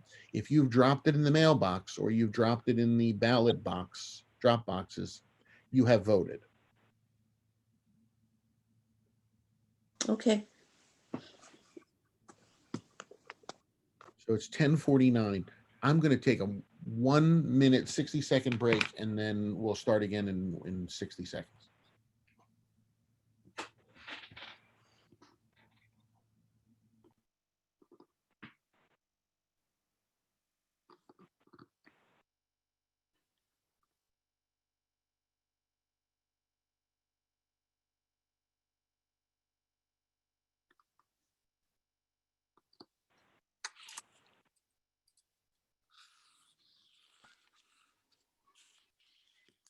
I don't know, can people hear me at this point? So I'll entertain you with some current data. 15,734 people have applied for absentee ballots in Greenwich. And so far, 10,405 have returned absentee ballots. Good job. Another piece of data is that we now have 41,138 registered voters in Greenwich. I believe more than we've ever had. That's great. Yeah. And Mary, on average, how many voters, if we have 40,000-ish voters, on average are the number of people who actually participate is? Well, I know it's different by district, but just yes, general. So when Fred gets back, he can confirm. He's been the registrar for more than a decade. So Fred is back, but I believe the number is something like 87% is that the correct figure, Fred, in the last? You're close. It was 85.7. 85.7. And that's pretty high. That's quite high. Thanks. Yes, I think it will be at least that high this time. But it's a good thing that so far more than 10,000 people have returned an absentee ballot. That should keep things more manageable at the polling places. So about 25% of yes, and total. That's great. Yeah, I expect that more, that we'll get a significant increase in that. Yeah, well, yeah, an increase of up to, say, 15,000, because that's basically how many ballots have been issued. Right. I don't think you're going to tremendous load of people requesting absentee at this point. I agree. Yeah. No, we're only seeing maybe 100 or 150 a day. So, Right. and I would imagine this week that's going to slow down even more. When is there a cutoff for processing those? I mean, you can't. I mean, you have to mail them and get them in their Right. hand by such Well, and you such. technically could go to the town clerk's office on Right. the Monday before election and fill out your you have- application, and she will hand you the ballot and you'll fill Right. out the ballot. Right. So at the that town- is the right. deadline. But I assure you, having monitored this in numerous elections, there are people who mail in their application, 2 days before the election, and it's moot because there is simply no way for them to get the ballot. We always get somebody to try to turn it in today too. Yeah. Well, fortunately, in this election, because of the ballot boxes, people can turn in their absentee ballot on election day, but they cannot turn it into the polling places. They must go to town hall and drop it into the drop box, or the police station, drop it in the drop box. But if they don't want to vote that absentee ballot, take it back to their car, leave it in the car, and come into the polling place and vote regularly.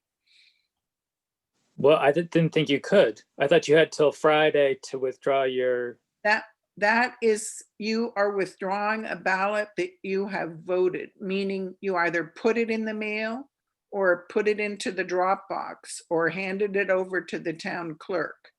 So if you have done any of those things, you have until the Friday before election day, 5 p.m., to go to the town clerk and ask her to withdraw your ballot. But if you have not mailed it or dropped it into the drop box and you have it in hand, you can just go into the polling place. Do not bring that ballot in. Leave that ballot in your car. You can go into the polling place Right. and vote regularly. When you get home, just destroy your ballot. But we cannot accept a ballot that has not been cast at the polling place. The only way to do it correctly is what you just said. Yes, because the town clerk needs to process that ballot. That ballot needs to get to the town clerk. And if it's sitting at a polling place, there's no way it's getting to the town clerk. I thought you had until you could accept and count a ballot that was anything you received till 8 p.m. that night. 8 p.m. on election day, but not to the polling place. That ballot needs to be put into one of the ballot boxes. There's one at town hall. Right. Or that ballot needs to be put, that voter needs to take their ballot, put it in their car, and then come back into the polling place. There won't be any A next to their name on the official book because they haven't. Right. It hasn't been back. Right. So voters should follow the directions and they'll be fine. But what about late mail and all that? I know that. Well, I tell you, I'm happy to have a separate section. We're going to have a Q&A next week. But for those folks who really need the training on this stuff, because some of these are esoterics that are not related to being a moderator. Okay. Let's get through that, and then I'm happy to stay on, or we're going to have a whole other Q&A. Sure. All right. So first of all, I just want to say, this at least the first half, this was much harder than at the primary. We have so many new poll workers, and there's so many questions, and we have so many new young poll workers who are totally into the chat and stuff, whereas our normal poll workers are like, they're like just shouting out and calling Fred or Mary. That, it's like, I feel like we needed a wingman just to run through the chat. And so I thank veteran moderators who answered a lot of questions in the chat for Mary and I. Right. Well, I kind of do that, yeah. Yeah, so thank you for that. And I also want to say thank you because we have some brand new moderators. So talk about a trial by fire, here they are, brand new to the process, coming into this and basically 3 hours on Zoom is what they're going to get. So listen, if you're one of those folks and you have additional questions, you know, you have our contact information. We'll put it up again at the end. Please ask us questions and don't be afraid to let us stay a little longer today. And please, we're having a Q&A next week. Feel comfortable coming and taking as much time as you need then after you've reviewed some of the materials, because there may in fact be gaps that simply, because most of the folks have been doing this for years, it's something that we don't cover in the depth that you need. But welcome. So let me share my screen again and we'll go back to the training document. I will say it worked better for us because you can mute people this Zoom. All right, well, more orderly, I think, and with the chat, I don't know. Okay. Because in person it was sometimes unruly with people yelling. Well, who knows how we'll do it in the future. I'm not sure whether we'll go back to live or maybe we'll do hybrid like the schools do. All right, so everyone on the call at this point should be a moderator or assistant registrar, including we have some standby, folks who are doing, being trained to basically do any position in the polling place in the event of some sort of, illness or incapacity towards election day. So thank you for those who are there on standby. We appreciate it. That's an awesome idea. Yeah, Fred, can we mute? I'm having a little difficulty hearing. Sure. Can you mute? Yeah. Okay. I just and then obviously people can unmute themselves. Yeah. All right. So Mary, I'm going to have to mute you as well when I do that. So, all right. Okay. So now, Mary, you can unmute yourself, but everybody should be muted. All right. So at this point, again, the class is for moderators and assistant registrars. Now, according to the way the statutes line this up, the moderator is the chief polling place official, and they're responsible for maintaining the order of the polling place. They're actually the sort of the chief administrator, so to speak. They're dealing with the payroll, the results, the paperwork, the hiring, and the breaks and all that. That's how it reads in the statute. And the assistant registrars are technically the representatives of Mary and I. Okay, they are supposed to deal with issues with the registration list if somebody isn't found, et cetera, et cetera. But the reality of how we run the polling places is that the moderators and assistant registrars should divide their duties amongst themselves so they can be as effective as possible. And I always briefly mention that years ago there was a three-man team in this case at Old Greenwich, and one of the assistant registrars loved to do the paperwork. They worked on the what's called the moderator's return all day, so it was pristine when it came at the end of the day. And another one of those assistant registrators had a real gift of gab, as the old phrase was, and he would be the guy who would greet voters and handle all the breaks and do all of the other stuff. And then the moderator, of course, was doing everything else in between. And they worked very well together, and they all retired basically simultaneously. A nice team. So, and I actually use those as the example here. So in the morning, the polling place should have an American flag. There are a whole series of posters that need to be put on the walls. So when you open the blue election in a box. So for those of you who are new, when you get to your polling place, when you pick up your materials first in town hall, you're going to get a set of keys. And those keys are going to allow you to open up a large 5 foot wide, 6 foot tall rolling bin, which we refer to as the election in a box. And in there is, it's already been sealed and they're already being delivered to the polling places, are the tabulators, the ballots, the battery backups, everything you really need to run the election, with the exception of the paper poll books and the paperwork such as your payroll and things like that. So also included in that box are the posters that need to go on the wall. So there's a pocket. When you open up one of these doors, we've kind of made our own pocket to slip these posters in. If there's something in there, tape it to the wall. Okay. And so, and as Mary mentioned, there's this entrance vestibule. And that's a great place to tape all of these posters. Okay.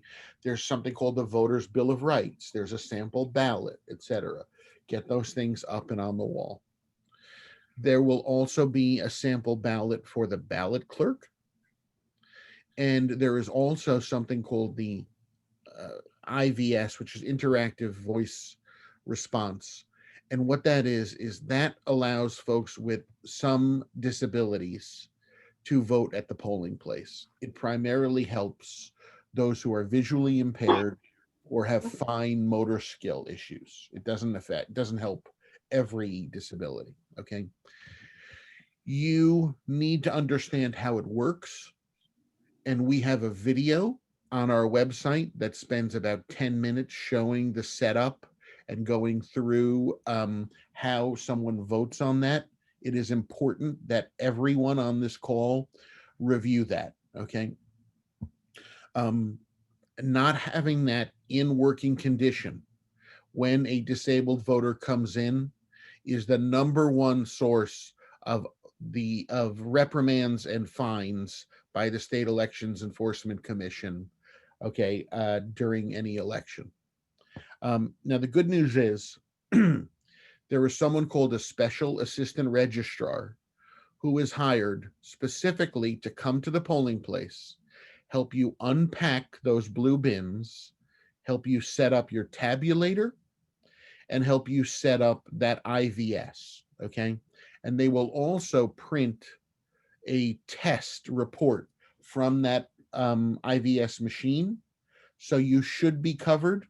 But again, if they're a no-show or something like that, and that's highly unlikely, but if for some reason they were a no-show, you need to know how to do that also.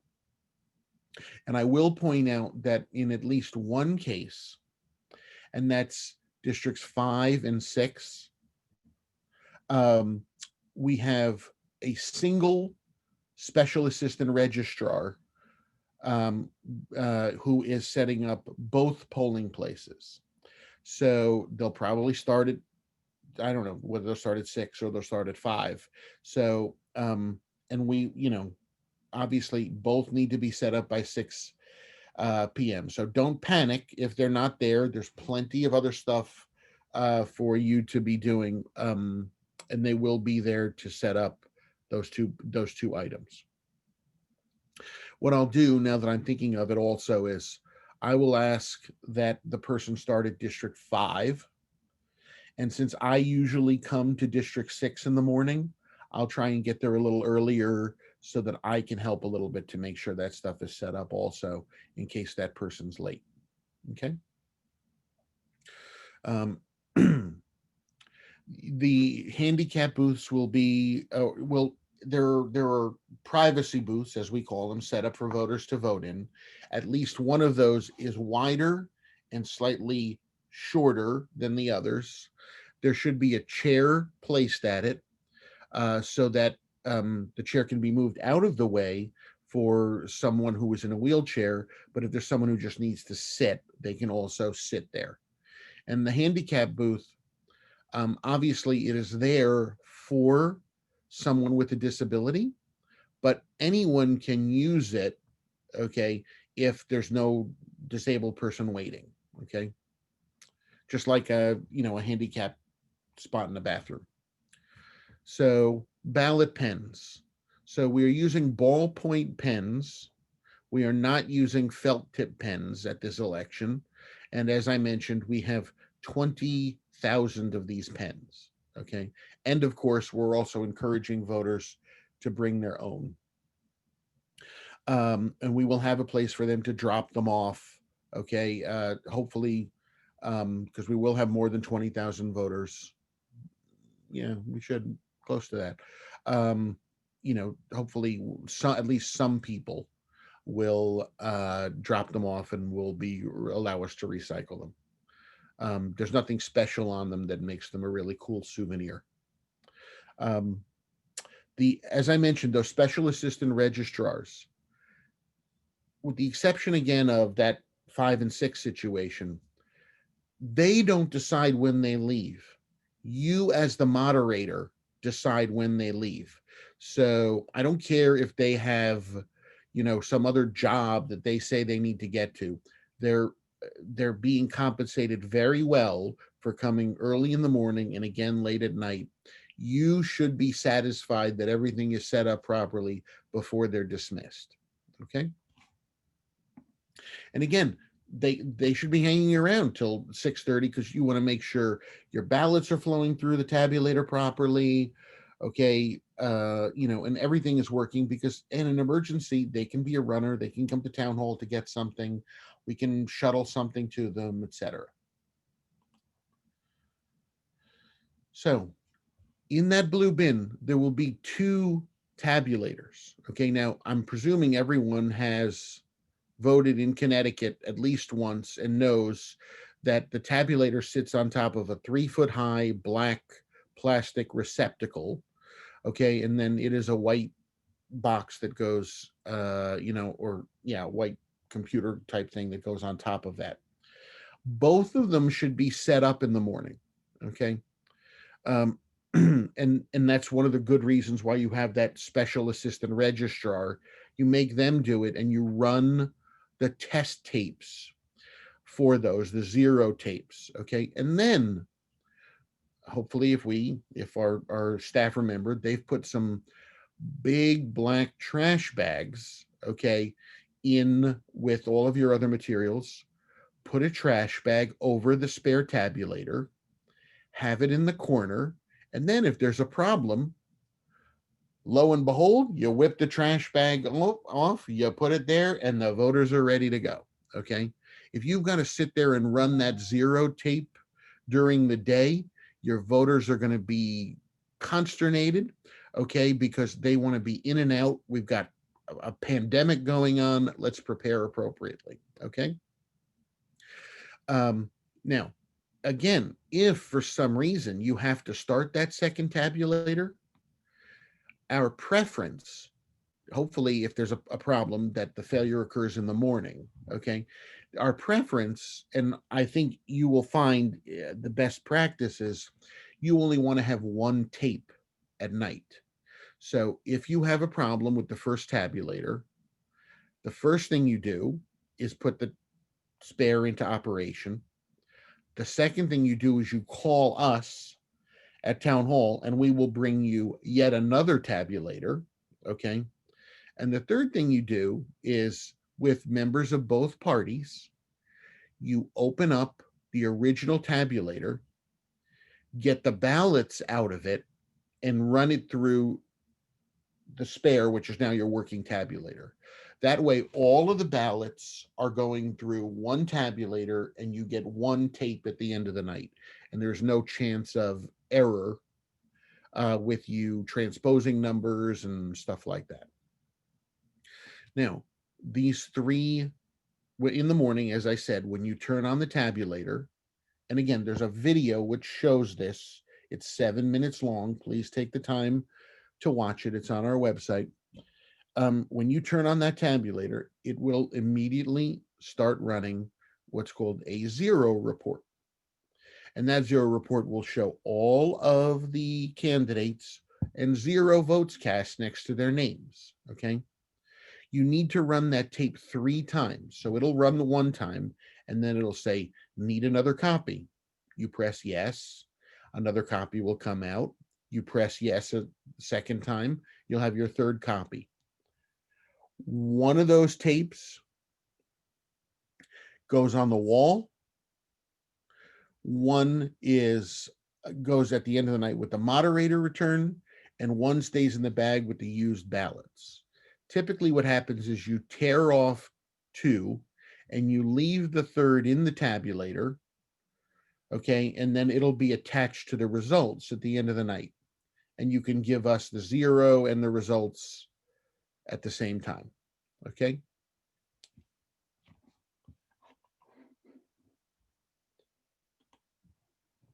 One thing I want to point out, okay, is the tapes are going to be longer than many of you are going to expect. And the reason for that is because when the tapes come out, they will have a summary of all of the ballots cast at the top, but then they will also subdivide the ballots cast in the absentee style and the ballots cast in the poll ballot style. So you'll have those white ballots and those yellow ballots. And that is because they're programmed to accept these two different styles. And it also means that if you're in one of those split districts, not only are you going to have the summary of the, of the yellow and the white, but you're going to have first District 7 and then District 7A. So your tapes are much longer than you're used to. They will take longer to print out, okay? And they'll hang on the floor, most likely. They're so long, okay? Nothing we can do about that. And again, we have put fresh rolls of tape in all the tabulators, so you're not going to run out. And then this was all certified as of yesterday, so we're pretty confident related to that.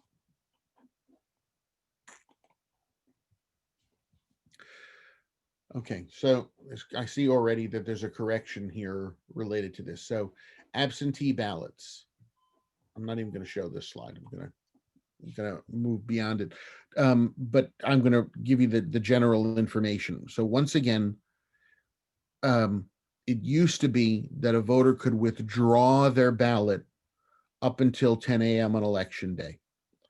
At this point, they cannot do that. If they want to withdraw an absentee ballot that they have already voted, they have to have done that by 5 p.m. on the Friday before the election. That is specific to this election, and it was in recent legislation, special legislation. So no one should be coming and saying, I voted by absentee ballot, and now I want to change my vote.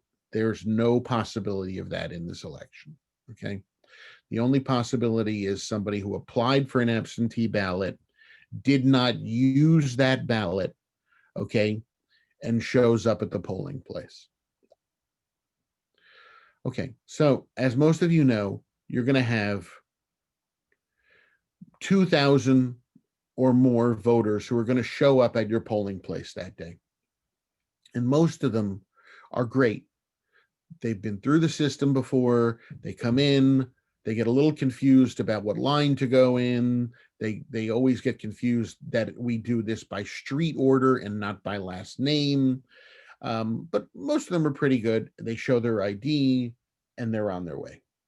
But you're going to have some special cases that occur during the day. So the first special case are going to be inactive voters.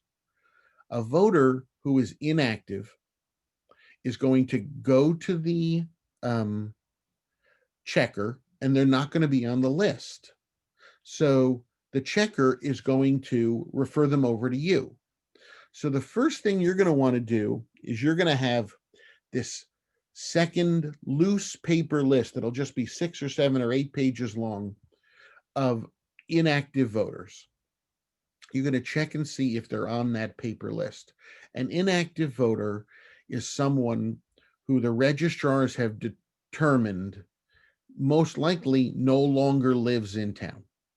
And that is because we have received a notice from the post office, or that voter has not voted in the last 4 years, and we have attempted to contact that voter, And based upon the lack of any contact back, we have moved them to inactive. That voter still has the right to vote. And so they show up at the polling place. They must fill out a new voter registration card. Okay. And then they can vote. So what you do is you collect the card. You instruct the paper checker to write their name in the paper book. And then the computer checker also has a restoration process. The computer checker will need a password from you. That password will be emailed to every moderator and assistant registrar. It is the same password the night before the election. Okay. You'll get several fun emails from me the night before the election. And that's one of them. Okay.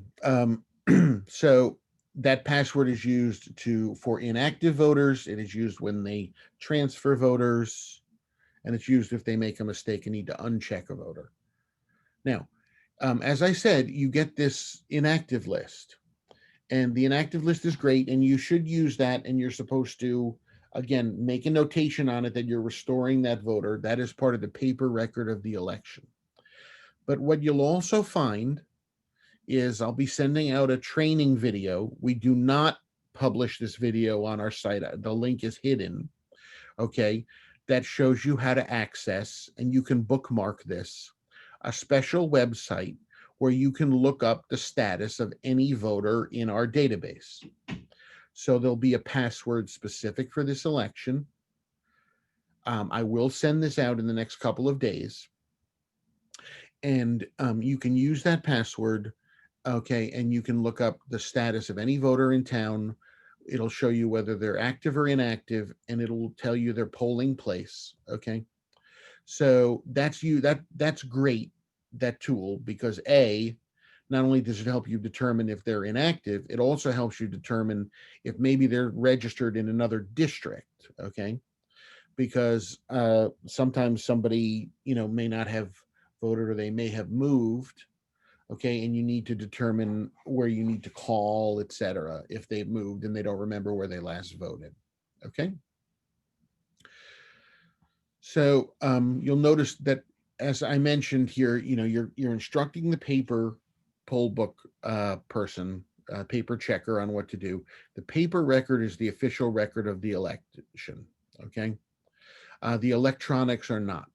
So we try and keep everything in sync, okay? But there are certain cases where the electronic checker may simply, a transfer, for instance, may fail if their computer can't talk to the computer on the other side of town. That's okay. And they will make a notation, and they will reconcile and know that they're one off from the paper checker.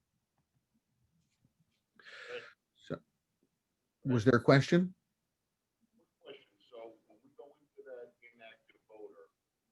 If someone is speaking and they're speaking to me, asking a question, you're speaking too softly. I can't hear you. Fred, it's Tom Warshuk. How are you?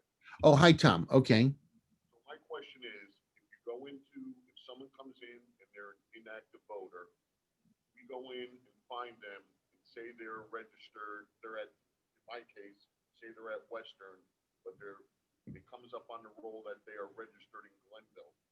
Send them to Glenville, or can they register at Western? They can be inactivated. They should go to their new polling place, and that brings me to this next slide. So whether somebody is an inactive or an active voter, okay, they should be going to the polling place associated with where they currently live, and that's because they should be voting for the right candidates. So what happens in that case is, let's say, as you said, somebody comes in and not only are they inactive, but they moved from Chickahominy to North Mianus. So what happens is the moderator or the assistant registrar will call the old polling place. They'll verify the voter has not voted. The voter fills out a new registration card with their new address. And in the new polling place, the official checker writes the voter's name in. And again, the electronic checker will require that password and authorization. Meanwhile, at the old polling place, where they receive the call, the official checker writes DEL next to the voter's name. They do not cross the voter out. They're deleting the voter. And the electronic checker doesn't have to do anything. That's all done as part of the electronic checker process. And it either works or doesn't work. Okay. How often does that happen in all your experience? How often do you have transfers? Every election. How often, like, would that happen during the course of a day? A few times? I'll defer to Tina or Rick. Several times. Several times. Several times. Yes. All right, four, 5, 6 times, something like that. Yeah. All right. Especially with the number of people who don't traditionally vote this year. Yeah, so that's a very good point. So in our general, in a municipal election, 45% of our people vote. In a gubernatorial election like 2 years ago, 65% of the people vote. And then in this election, 85% vote. So that's 20% of the voters who it's always a new process for, because they only do it every 4 years. So yeah, chances are that's where the questions and stuff come up. And those are the folks who, no matter, we've encouraged them. Obviously, we've done social media and all sorts of stuff to say, please check your registration, make the changes, etc. But that's where you're going to find the issues. Anybody who's contacted us, we tell them get the change done now. Okay. But of course, once the poll books are printed, we say to them, just go to your new polling place. We always want them to go to the new polling place. Brad? Yes, sir. It's Joe Hewley. I knew that. Oh, okay. You could tell even on my own. Tell, Joe. Yes. So one of the things that moderators need to be kind of aware of, if they can't find the person on the inactive list, it's better to call town hall and verify them than send them to EDR. Yes. Yes. So that's a very good point. So first of all, again, the inactive list is just one tool. You also have, as I mentioned, that computer lookup, which will be very accurate. Okay. It will have the latest data on it, as will the computer checker books. They have the same data on it, and they can also look that up for you. And they've been taught how to do that if you're not comfortable with your little device. But all that being said, if you're at all concerned, please call our office, because it is a very bad customer experience if you send somebody to EDR, which stands for Election Day Registration, because they're not registered. And then the Election Day registration people look them up and find they are registered, and they cannot handle them. They have to send them back to the polling place. That leads to very unpleasant situations. So it's really important before you direct people to EDR, if they at all say they voted or they're pretty sure they've registered or whatever the case is, check every opportunity, take every opportunity you have, the tools, and then call us. Okay? Fred, I just want to point out too that you can find people sometimes by searching on a part of their name, especially hyphenated names, and especially because there's typos. You know, there can be typos, middle initials, whatever. Sometimes that gets in the way of a really good search.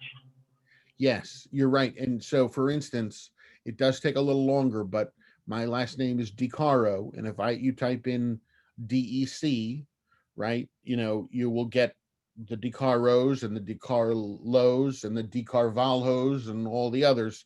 But that is a good point. And we have more and more hyphenated names, or two, you know, 2-word last names and things like that. So it is the search is pretty smart. You can just put in a portion.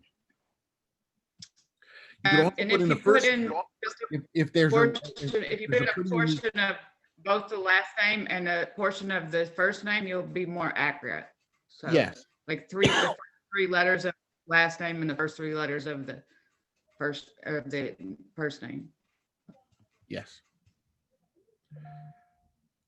All right. So thank you for pointing that out. And again, if someone comes to your polling place, since we're talking about election day registration, and simply says, I never registered, they still have an option to go on election day to town hall. There'll be flyers in your suitcase, which literally have a map and have instructions on what ID they need to bring. The ID is more specific and more restrictive for election day registration. So you can give them that flyer, it's 2-sided, and send them to town hall, and we will process them there. Hey, Fred, the other thing is when they tell you they're not registered, don't believe them. They could be mistaken. Check the book first. Yes. Because if they go to EDR, they come to town hall from Old Greenwich at 10 minutes to 8 and find out that they're not, that they really are registered back in Old Greenwich. Let me tell you from direct experience, that makes a very unhappy voter. Yes. Now, by the way, Joe is a former EDR moderator, so he knows this from, as he said, from experience, that, you know, polling place monitors, especially when EDR first started in 2013, you know, they were sending way too many cases over to town hall. So please be diligent and try whatever you can to solve things in your polling place before you're referring those folks. Okay, so you have probably heard about challengers and things like that. It is unlikely we will have challengers who are specific people sitting in the polling place looking and, you know, sitting there observing everybody coming in and attempting to make a challenge to a voter. That would be a specific position that has to be appointed. We've never had those to date. Okay. However, any person currently in the polling place, that could be a checker, that could be an ID checker, that could be a moderator, that could be a voter, okay, can challenge another voter's voting status. That is a very rare occasion, okay? I don't know that I've ever, maybe I saw it once in 12 years, okay? And there's a limited number of challenges, okay? Well, I take it back, I've seen it a few times, but I'll explain the difference. So they can, a voter may be challenged for identity because they are not who they claim. For instance, if a voter is Fred DiCaro III and Fred DiCaro Jr. shows up, they are disenfranchised for a felony and they have not completed all of the terms of their, you know, incarceration, which includes parole, or they do not no longer live in the district. And it's the third one that I've seen. So I have seen situations where a voter has come in, they have moved, but they really love those Greenwich candidates. Maybe they're related to a couple, whatever. So they're still on the thing here and they've been challenged. Okay. Now, in the cases that I have seen, the voter simply walks out the door. Okay. Because usually when someone makes a challenge, they have very good grounds for it. These are not indiscriminate challenges. Okay. But if a challenge is made, the moderator in some cases is effectively the judge and jury in this. So what happens is if a challenge is made, the moderator is asked to hear both sides, the challenger's side and the challenged voter, and determine if the voter will be offered a challenge ballot or if they may vote regularly. There are instructions in the manual related to this, okay? And in most cases, okay, if someone has, showing their ID or whatever the situation, they're just going to vote normally, okay? It would have to be pretty egregious for a challenge ballot to be issued. And another example was, and we've had this, I know I've had this with Rick, we at the Registrar's office may sometimes include a note that says, we want you to challenge a voter. And that is because the voter has registered with us. And when we send them the welcome letter, it comes back and it says the property is vacant, okay, or no one lives at this address. And so we've sent that a couple of times and it still comes back. So now we challenge that voter and we ask the moderator to do that on our behalf. Well, we've had situations with the where the voter has acceptable explanations. And we had at least one in District 12 where a husband and wife came in and the husband turned to the wife and said, see, I told you we shouldn't have done that. And the two of them walked out of the polling place. Okay.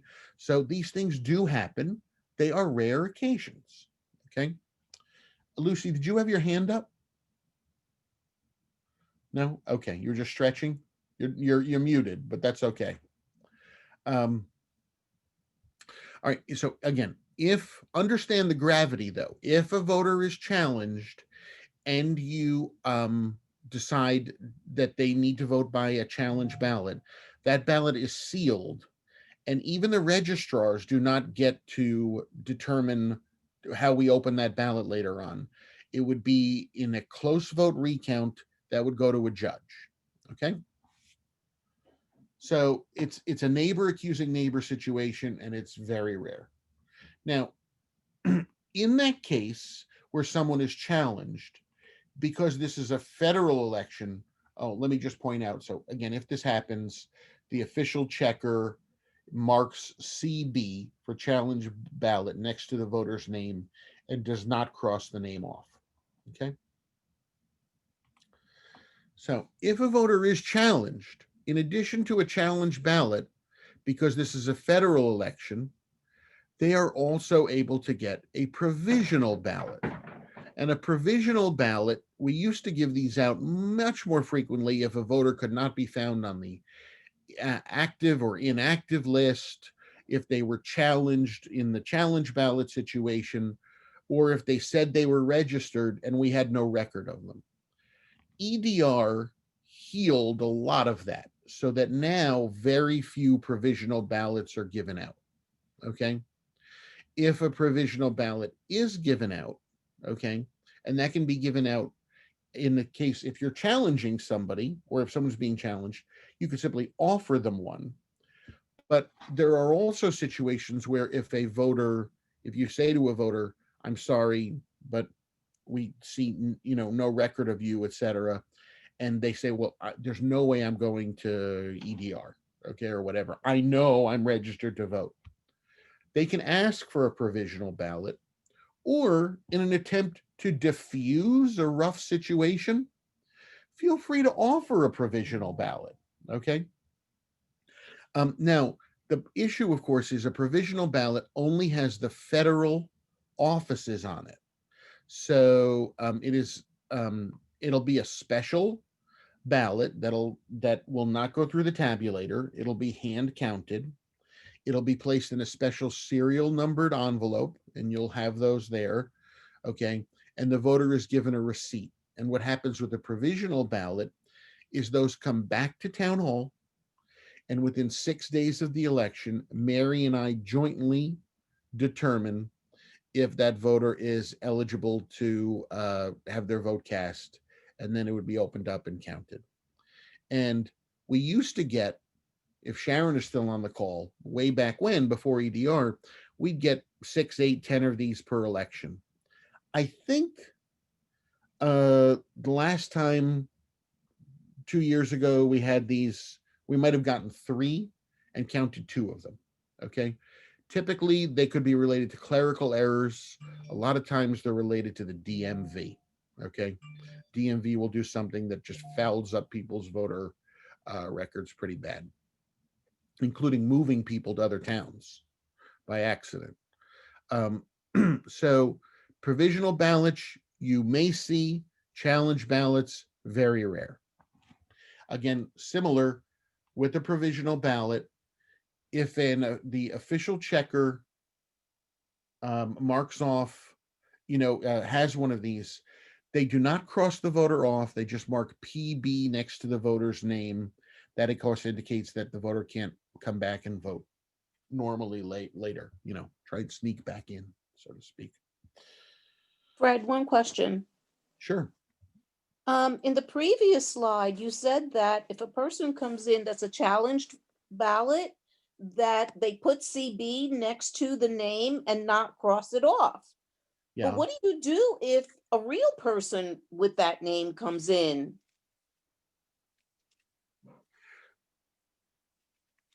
Okay, well, so all right, so and so your question relates, I know, to actually an interesting situation you had in District 9 also, because you could have, I won't call it voter impersonation, but we have people with, we have generational issues sometimes with the list, right? Well, look, the answer is that if you've marked it, right, and it's not like we ask you to take photos of the voters, right? So if Right.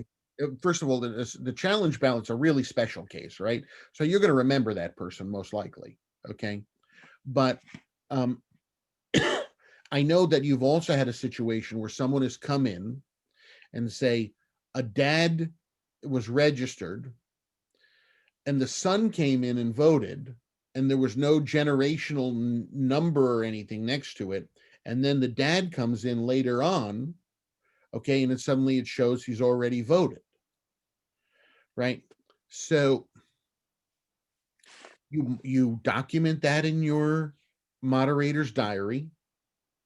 We understand that the count is going to be off, but you can't let the second person not vote if they're the legitimate voter.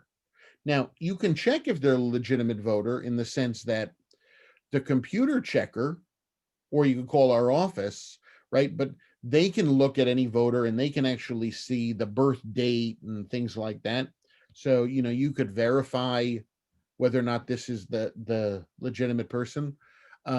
But if you have a situation like that with two of exactly the same names in the same household, it is entirely possible in the paper-based system, if there's no generational mark next to it or the person doesn't use that, okay, that you're technically checking off the wrong voter. There is no other solution for that, especially if they don't use the generation. But you're not going to deny the second person the right to vote. So now, I take that back. Now, if somebody has come, right, and it's checked off, and it turns out we let the right person vote, the correct person vote, okay, and you're able to identify by virtue of the age, etc., that this is the son or whatever, put them to EDR. Let them go register and vote that way. Okay.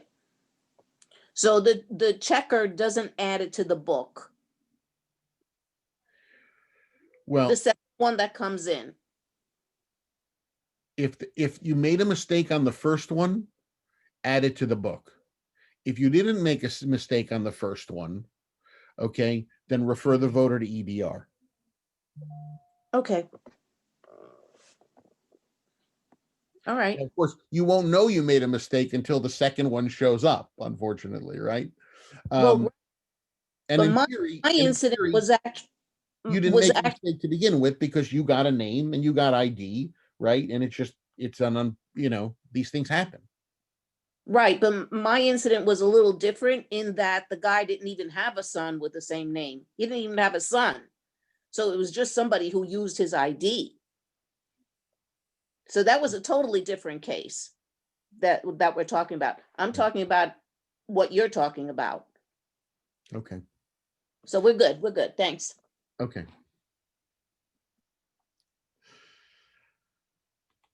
Okay, provisional ballot, moved on. Curbside voting. I mentioned curbside voting earlier. Temporarily disabled, 2 different people. Bring the ballot out. You are going to have to make a couple of trips, obviously, because you need to make sure that they haven't voted, right? But, trying to make as few trips as possible by being prepared. Any questions about curbside voting?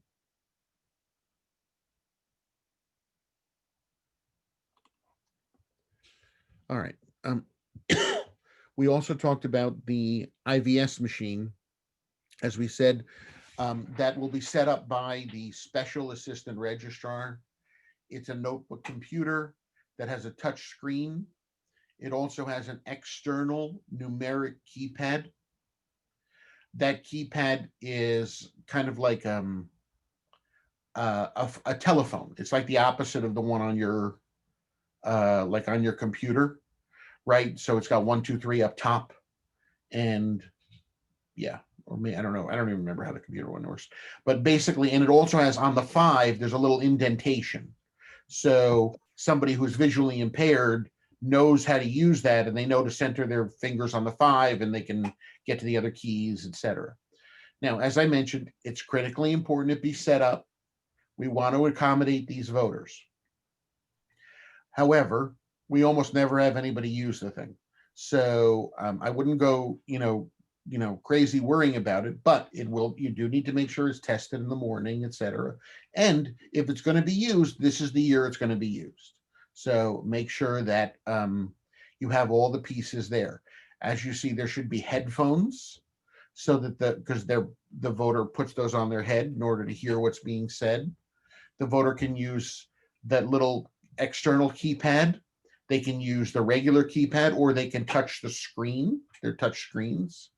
The laser printer prints out the ballot.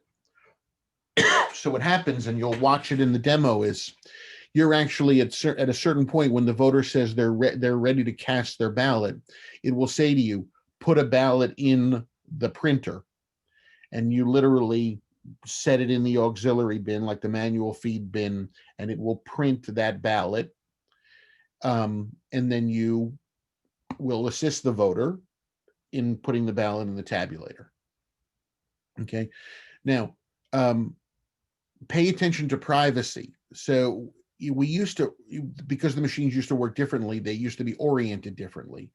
You want to make sure the voter's back is to a wall so people behind them can't see how they're voting, okay? Because they're going to be able to see their motions, etc. So the machine should be oriented essentially so the voter's back is to the wall and the voter is looking out or facing out towards the polling place.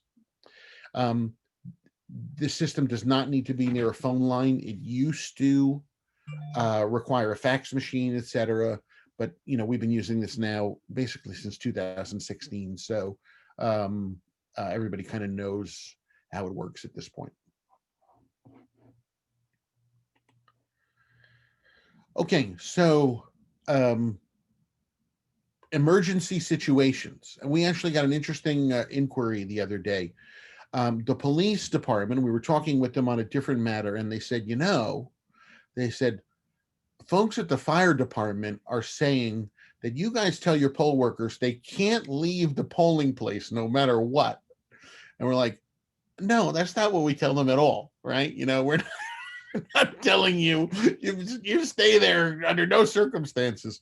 Your safety is, and of course the voter's safety is our number one concern. However, there is a secondary concern, which is, that the materials of the election, that we're able to maintain as good a chain of custody and security of those as possible.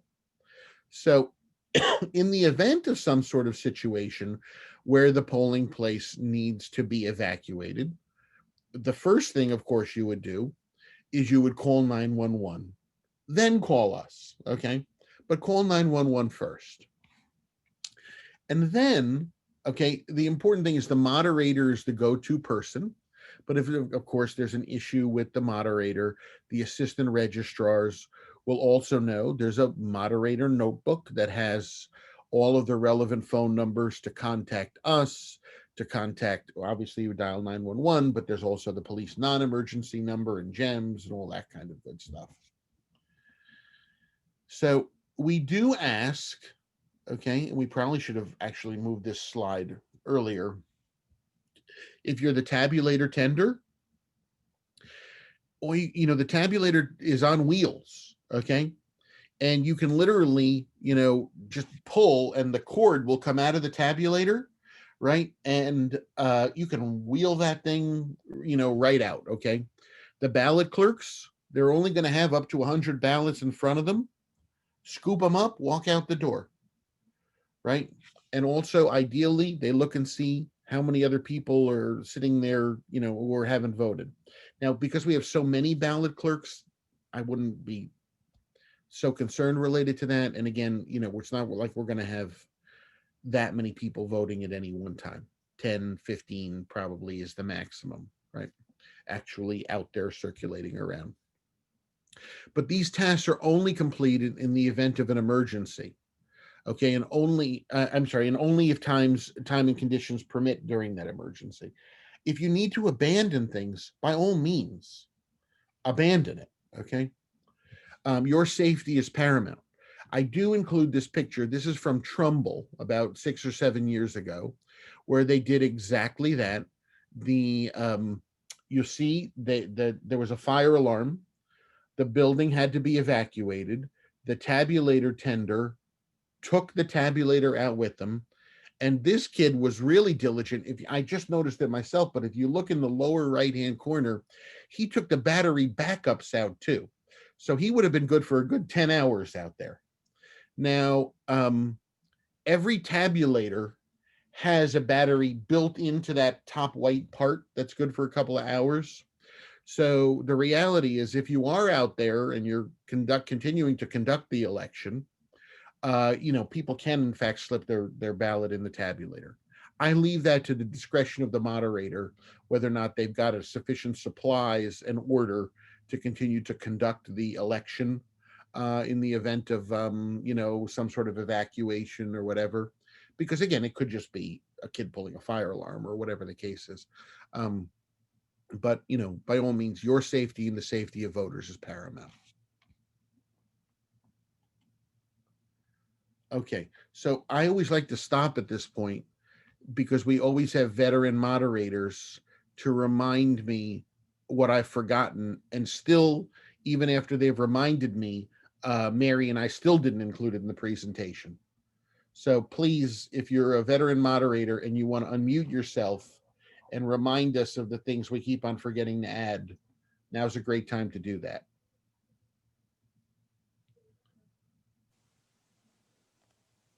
I don't think we've gotten that good. I think people need to unmute themselves.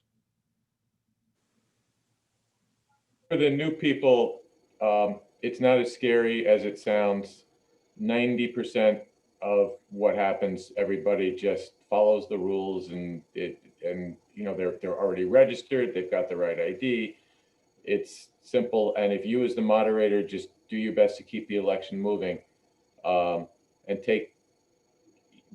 don't let people stay in the line when they have a problem. Have your poll workers send people over to your table so that everybody else can keep moving through. All of a sudden it'll be 8 p.m. and you'll be counting ballots. That's that in itself is its own adventure. We'll get to that too. Fred? Yes, John. One of the things is to try to get the moderator and the two assistants as close to 5 o'clock as possible in the morning, just so that you can start and get ready to open up the polls at 6 o'clock, because it does take some time in which to do all. John, I'm so glad that you mentioned that.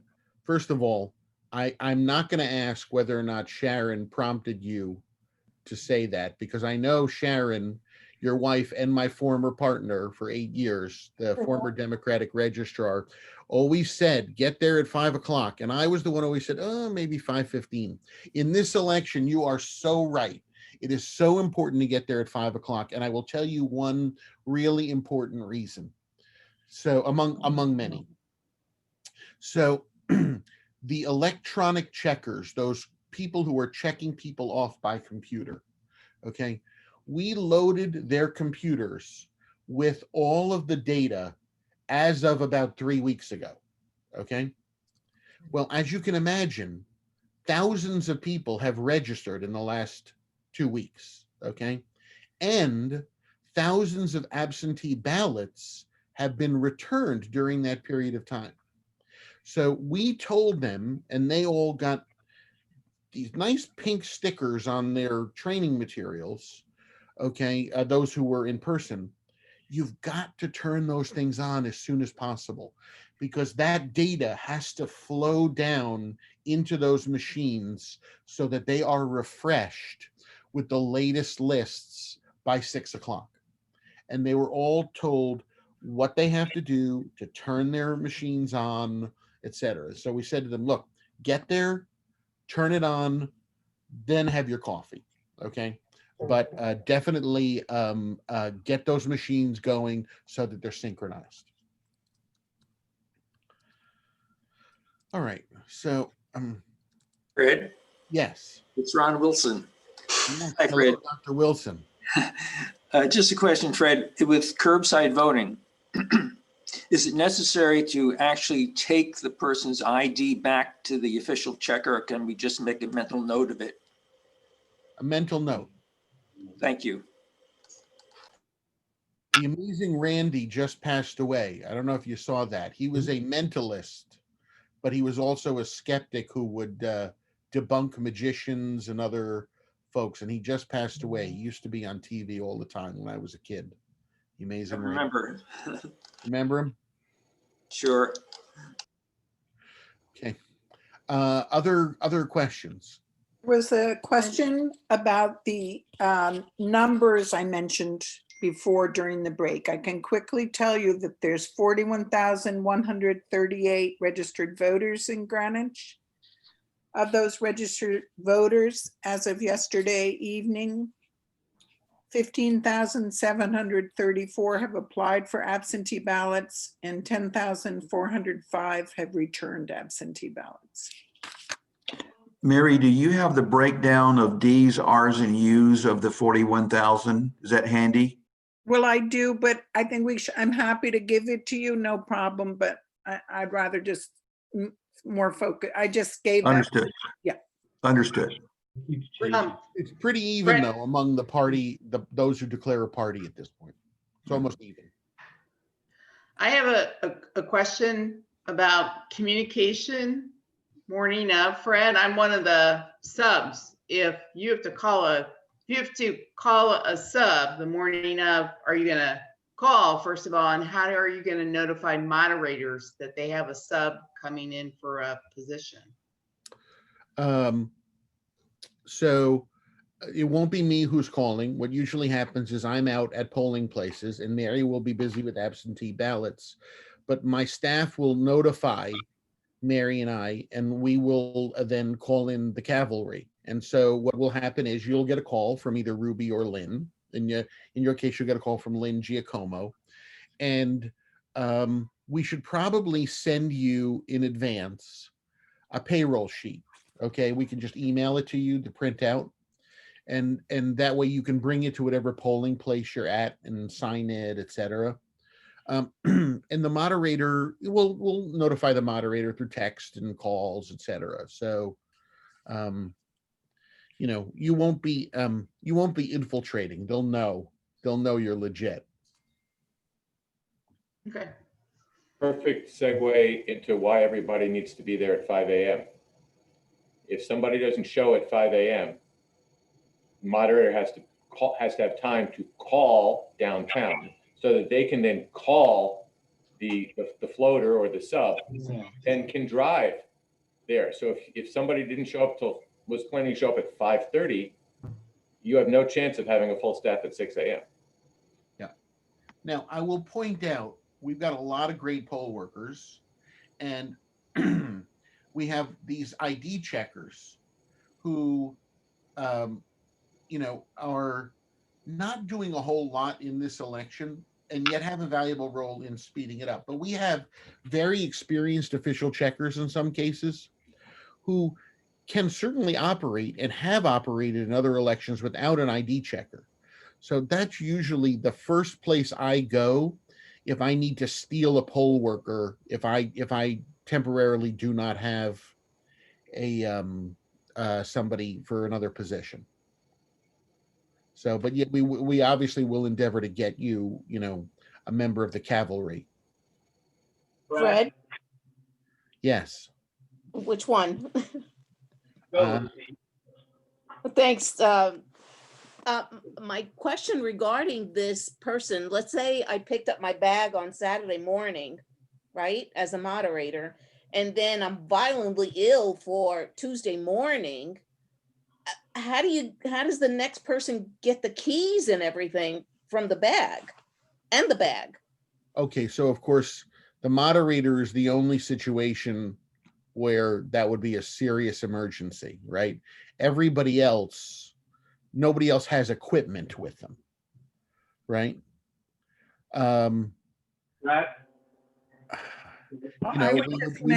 We'd be coming and banging on your door. I mean, quite exactly. We have two. Well, we have a moderator for the election, Joe Hewley, and an assistant moderator for the election, and they'll be available in the registrar's office all day, so they could be dispatched to, handle that transfer of materials. I was going to say that, Mary, but also in addition to that, especially for the new moderators, when people don't show up, no matter what, your job is to open those polls correctly by 6 a.m. So don't spend a lot of time focusing about someone's not here, someone didn't show up. Get those polls ready so they open at 6 o'clock. And then, as Mary said, Fred said, there's people who can back up. And I'll be down at Town Hall so I can help out any way needed. And the SAR has the keys. Yeah, there's other people who have keys. I mean, again, if the moderator doesn't show up, we would probably send someone to their home to get the materials. And again, remember, we have all that stuff stored digitally. So, we could reprint books pretty quickly, et cetera. It might cause a little bit of a delay, right? But you'd be amazed at how quickly we can recover from a lot of this stuff. I don't want to test it though, Lucy. So, let's. I will not be the one testing the system. No, I know that.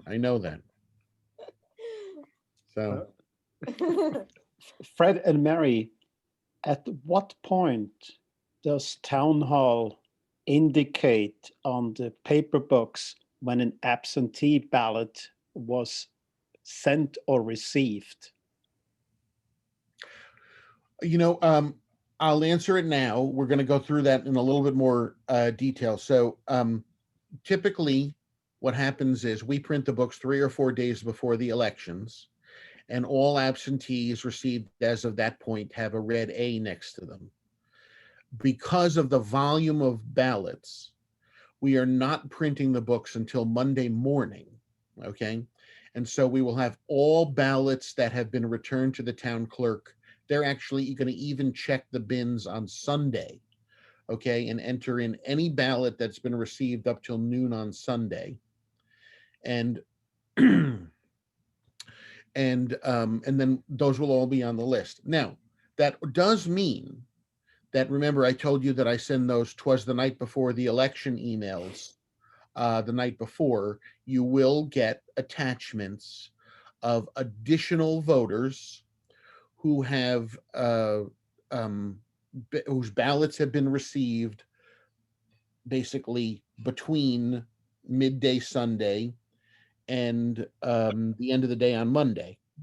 And moderators will get those lists, they'll print them out, and they will distribute them to the official checkers, who must get those checked off. Basically, we're going to give you 6 hours. There shouldn't be that many of them because of, But there could be 30 or 40 per line, let's say. So you're going to have from 6 a.m. to noon. And then, so long as those are checked off, additional ballots will then be released to the absentee room for checking. But we need to certify that you guys have completed that work.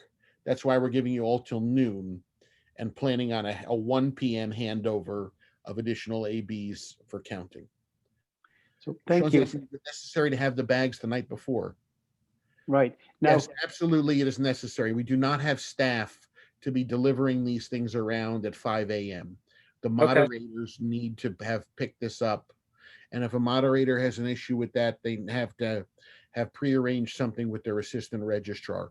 Most moderators are very anxious to get their materials because they want to know exactly where everything is, et cetera, and be fully prepped. So We just have, someone in Fairfield. Well, but Tina's works, unless she's taking the day off on Monday.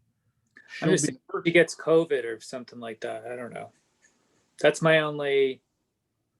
Nah, not Tina. Don't worry about it. Tina, you'll be there? Have you seen her mask? She's got a shield. She's got a face shield better than anybody. So she's totally all set. All right. It's Don't just, worry. this is 2020. Why I ask.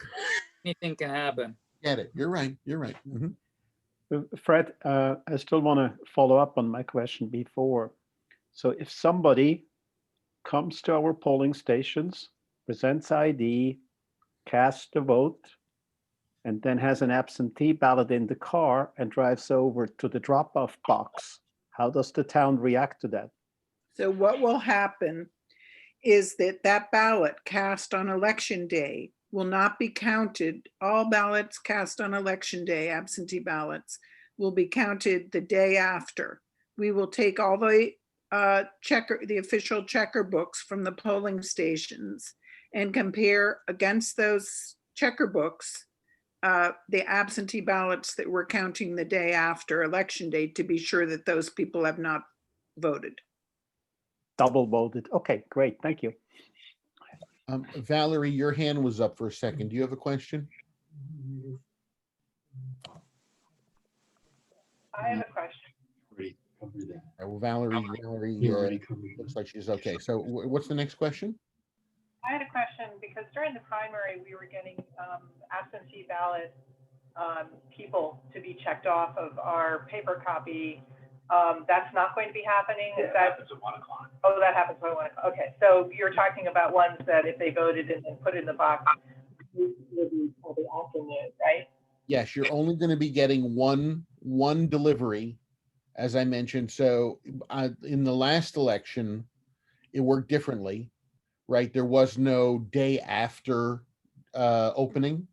So we were also delivering additional lists during the day.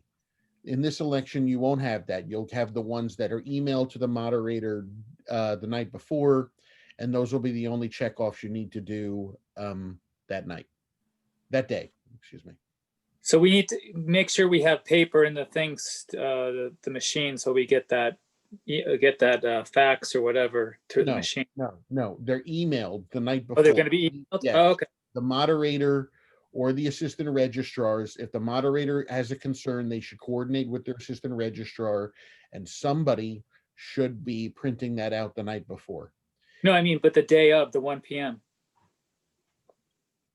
Sean, everything is sent out the night before. No. You said we're going to get 1 p.m. absentees. No, you're not getting it. The absentee counters will be delivered additional absentee ballots. Oh, that's going to be all handled at town hall, even though on election day? Yeah, okay. All you need to worry about is when we send you the list, you check it off. Okay.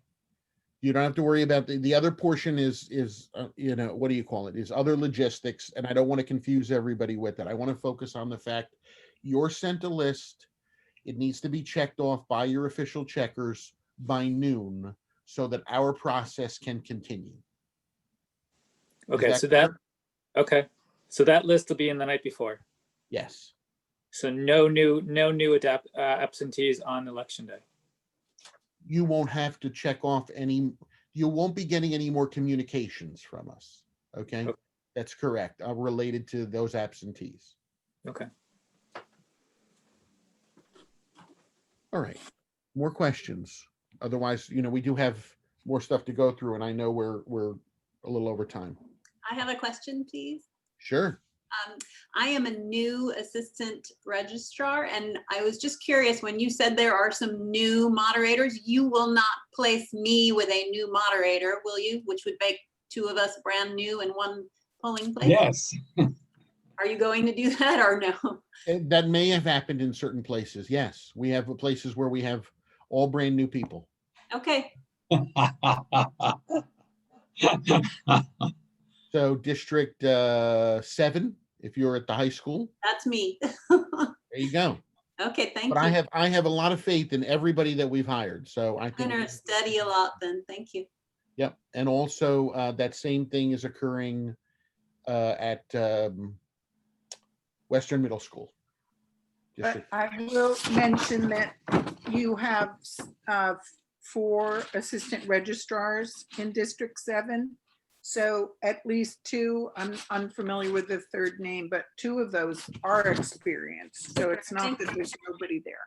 Thank you very much. Hi, this is Allison. I just have a quick, I'm also a new assistant registrar.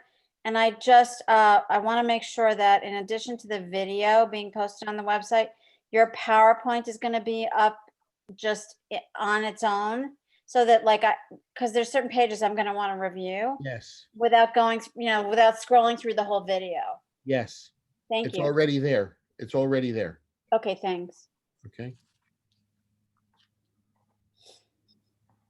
I just want to point out that I can see all you guys there, and a couple of our new moderators. I know they got to be texting or chatting each other because they both smile at the same time a lot and giggle.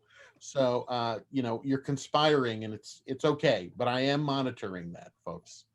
So we are texting each other. What did we get ourselves into? And she said it was my fault. That's good.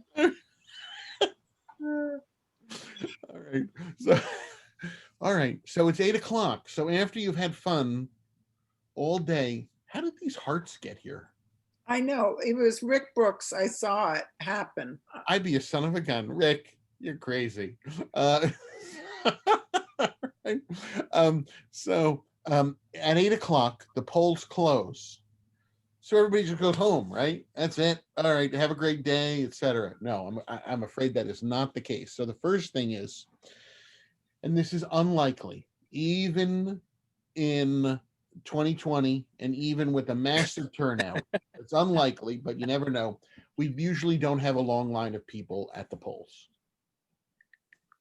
But however, if there is a line of people, one of the assistant registrars or basically any poll worker should be instructed to, at 8 o'clock, be the last person in line, and anybody who comes after them is told, I'm sorry, you arrived after 8 o'clock. I'm the last person. Okay. You're going to have observers who are interested in watching the counting. Okay. They should be inside before 8 p.m. and they're just kind of put in the corner, so to speak. Now, some moderators say, oh, I like to keep them outside till 8 o'clock, etc. I believe that there's enough space for them to be socially distanced in the corner without any issues. And I will point out that even if you shut the doors, if someone's banging on the door at 8:15 and wants to observe the process, you need to let them in if you hear them, which you will in most cases. People want to observe, not to vote. Yes, people who want to observe, correct. Okay. So you now have quite a bit of work to do, as do your official checkers. So you're going to have people who, your moderator is going to have people who want to leave, right? And, you are in charge of the polling place. You can dismiss certain people like ID checkers and tabulator tenders because they have no paperwork. But there are other people who are required to give you paperwork, and they do need to stay. Okay. And while this is all going on, you need to obviously start running the tabulator tapes. So before you run the tabulator tapes, you need to look in the auxiliary bin and determine what hand counted ballots you have. Now, when you open that bin, okay, and again, if you watch that 7-minute video, it shows you what key to use, etc. You're going to have ballots in there. You may have ballots from people who, if the tabulator broke or something, they slipped it in there. You want to look at the ballots. If they look like they can go through the tabulator, put them through the tabulator, okay? If, however, there are marks on them where you need to determine the voter's intent, we want to determine the voter's intent, and you hold those ballots aside for hand counting, okay? And as you see, it says here, any ballots which do not require hand counting should be placed through the tabulator.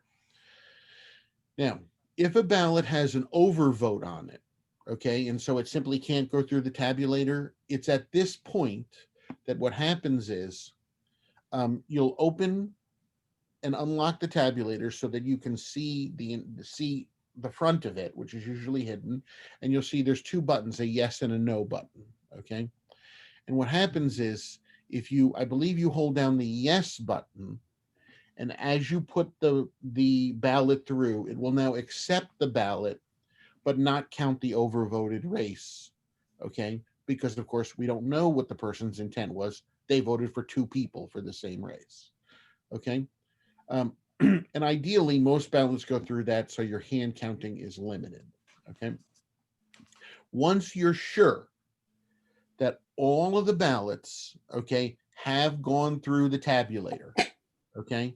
Maybe stuff was in the broken tabulator from before, etc. Once you're sure they've all gone through, now you use the ender card, okay? We don't have a copy of the ender card here, but the ender card, you will see there's 2 of them. It's a purple card, okay? And what happens is you take that card, you press the yes and no buttons on the front, and you slip that through the tabulator. And at that point, the tabulator is locked. It can accept no additional votes, and it will immediately start to spit out the results of the election. Okay? Oh, was there a question? Sorry. Okay, so it will spit out 1 copy. You will press yes. It'll need another copy, and you'll print at least 3 copies, okay? 1 goes on the wall, 1 attached to the return, okay? And 1, of course, once again, gets put in with the ballots, okay? And while that tape is running, okay, you will have a tally sheet to hand count any additional ballots. So you'll need to have 2 elections officials for different parties. If the officials do not agree, so you can use your two assistant registrars. If the officials do not agree, the moderator decides. The voter intent is what you're looking for on a hand counted ballot. If you still, as we said, can't figure out what the voter wanted in a particular race, you continue with other races, okay? Now, and so those are the hand counted ballots on the side of the tabulator. There are also going to be write-in votes. Write-in votes, what happens is those go through the tabulator, and they'll be found in a bin in the back on the right-hand side. So when you go to the back of your tabulator, there's a bottom compartment, okay? You open up the door to it, and the compartment is bifurcated. 99% of your ballots will be on the left side, and on the right side are the write-in ballots. Those ballots have already been processed. They are not run through the machine again. All you are doing is taking those ballots out and recording the write-in votes on them, okay? So you go to the right side of the bin, pull out the write-in ballots, and record the names of those candidates. Now, So what happens is, if you're familiar with the ballot, those names are they're all written at the very bottom of the ballot for the appropriate race. You will have people who will write in all sorts of stuff there. We've gotten votes for God. We've gotten votes for lots of different people, cartoon characters, etc. You only need to record the names of voters who are registered write-in candidates. So what will happen is we'll give you a tally sheet, and it'll show you specifically the names of those candidates. And unfortunately, there's something like 8 or 9 pairs, president, vice president pairs of write-in candidates, including Kanye West, just registered. So he's there along with all the others as He's a legitimate candidate? He sure is, as a write-in. So even if it's misspelled? Like even if it's misspelled, yes. And even if they only write a portion. So for instance, they just write Kanye? If they just write Kanye, right? Yes, exactly. Or if they write just the name of the vice presidential candidate, okay? Whatever the case is, we'll have some guidance in there for you related to it. But you'll basically record those on a separate hand count write-in sheet, which will be included as part of your moderator's return. So you said there's 4 or 8? I don't know how many. I mean, they literally just published the list. Oh, okay. I think there's closer to 8 different themes. Yeah. Addition to what's on the ballot? Correct. Wow. Yeah. But most of those people will not be getting even one vote. Just most of the registered write-in candidates. Yeah. Mm-hmm. So there'll be registered write-in candidates for president, and then there'll be registered write-in candidates for other, like there may be one for Congress, etc. We'll have those in the moderator's return. So we're asking you to record the hand-counted ballots and the write-in ballots, and we're asking you to make sure that your tabulator tape is stapled to that moderator's return. We used to ask you to rewrite and tally up the hand counted and the tabulator. That just leads to transposition errors and things like that. And we now use a new system that keeps them separate anyway. So you do not have to rewrite the totals from all of your candidates onto a piece of paper. Just make sure that that tabulator tape, which for those of you who are new, looks like a cash register tape. Okay. Looks like a cash register tape from 1980, I should really say, printed by a dot matrix printer. Okay, that is what you're going to be printing out and you're going to be giving us. As we said, if somebody, I guess in a write-in or hand counted, if they vote for the same candidate in the same race, it would be okay. Like if somebody wrote in a write-in for it. And by the way, you can write in a candidate on the ballot too. So if somebody decides to write in Biden for whatever reason, and they didn't put something in up top, you can count a vote for Biden. Okay. It's the voter intent that we're adding in here. But of course, if they put Biden twice, you give them only one vote. Okay. So Fred, what if they put Biden in the wrong column? Like write it in the wrong column? No, they are pretty strict about that. It has to be in the correct column. Okay. Yeah. We get that a lot in the local races, actually. All right. So that hand count and those tally sheets, as you can see, are the last item in the moderator's return, which is sections 7 and 8. So we're going to quickly run through the moderator's return, which is sort of the main piece of paperwork, along with your payroll, et cetera. But this is the critical document related to us actually completing the election, announcing the results.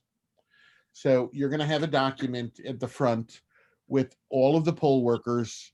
It will they'll need to have put in their name, and they'll have signed it and the time, certifying that they have taken the oath of office. Okay. And the oath is actually pre-printed now on the document as well. So you won't, you won't be looking for another document. It's right there in this. The second thing is, when we transmit all of this material to you, it's all signed and sealed, as I mentioned, in this big election in a box.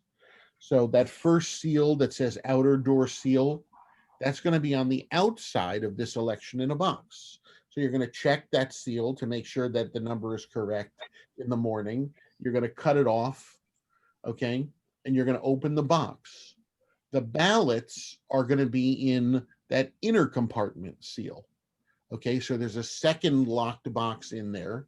You'll open it up and you'll find all your ballots. And then you're going to find your ballots are sealed again in individual black bags, and their seal numbers are going to be there. Okay, so you're going to check those seals, cut those off, and distribute your ballots. Your tabulator seal, there's really not much you need to do with during the day unless it breaks, but the tabulator seal will be on the tabulator.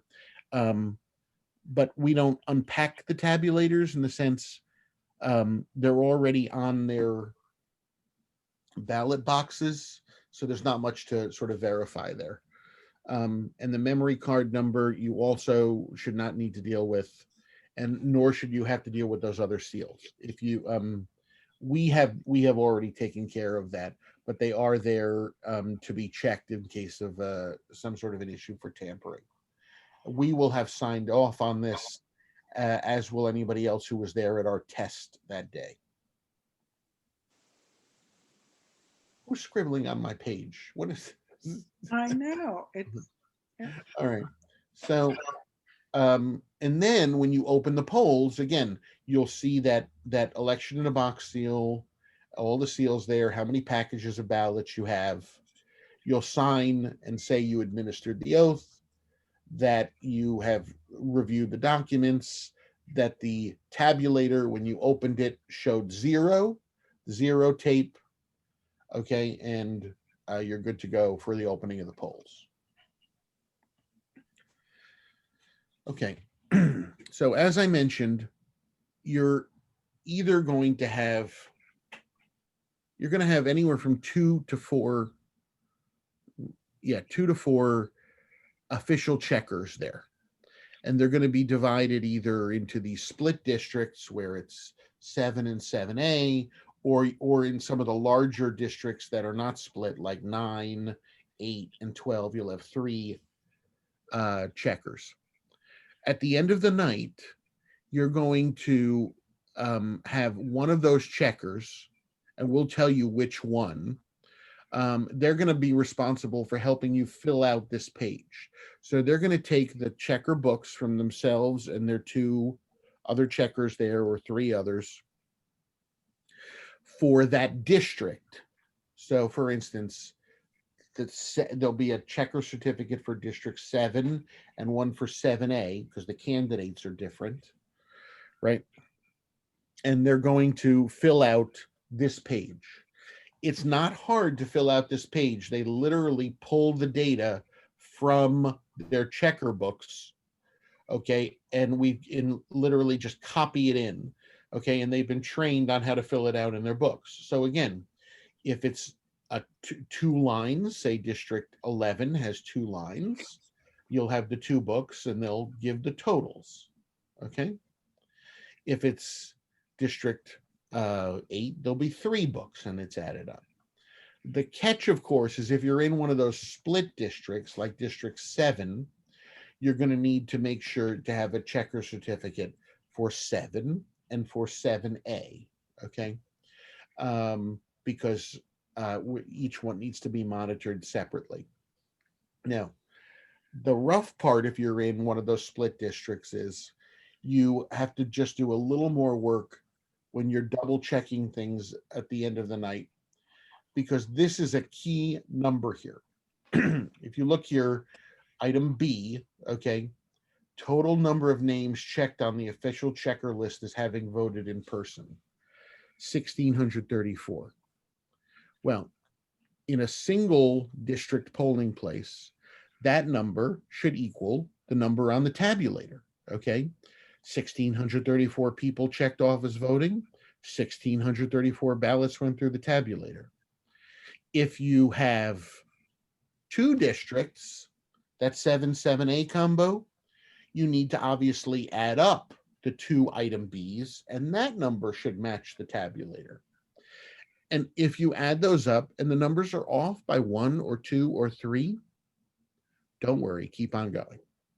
If you add those numbers off and they're off by 5 or 10 or 100, or in some cases 1,000, okay?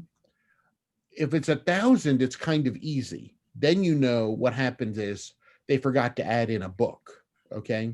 But if it's 5 or 10, okay, the official checkers know they're supposed to go back and attempt to reconcile and recount that. And the computer checkers have been told to give it a half hour, okay, and sit there and wait while the official checker is doing this work, okay, in order to help them reconcile, because they also have a list, obviously, of all the people that they checked off. Okay. In a split district, Fred, do you have the totals for, say, 5A and 5B for item B? Are you asking me, like, do I know them in advance, or? No, on the tabulator thing? No, the tabulator only tells you the number of ballots. Well, I take it back. No, you're right. So the counter on the outside, right, says just the total number of ballots cast. But when you print the tape, right, you can compare. It will tell you in District 5 how many ballots were cast, and in 5A how many ballots were cast. So if there's a problem with one book, you can kind of let, you know what I mean? Yes. But go ahead. Mm-hmm. Janet, you have a question in District 11 and 11A, as you will be? Oh, it's actually Joe. Oh, Joe, okay. The mistake that I've made as recently as the primary is make sure your checker signs the sheet and their books. Yes, everything needs to be signed. So they have a checker book that needs to be signed, etc. We have no problem. We literally have staff who, as you bring this stuff in, okay, they open it up. They know exactly where to go to make sure everything is signed. And if it is not signed, they'll point you to the phone. And you will get the checker on the phone, and they need to come down and get that stuff signed. So someone asked a question, what time should we realistically expect to be done for the night? The answer is you'll probably be out between 9 and 10. Yeah, we rarely see people show up at, the moderators have to come back and bring the materials, and we rarely see moderators come back after 10 o'clock. And we have some who come as early as 8:45.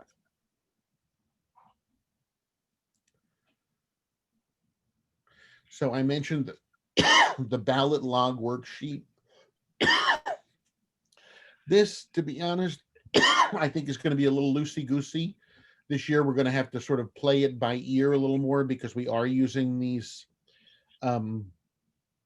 ballots from these absentee ballots.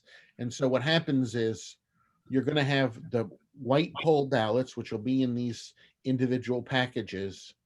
And then the absentee ballots are in a box, sealed in a bag. And on the outside of the box, it's going to say how many there are, but it's not going to be 100. It's going to be like 480 or something like that. It's going to be a number like that. That's, not easy that you can just hand somebody over 100.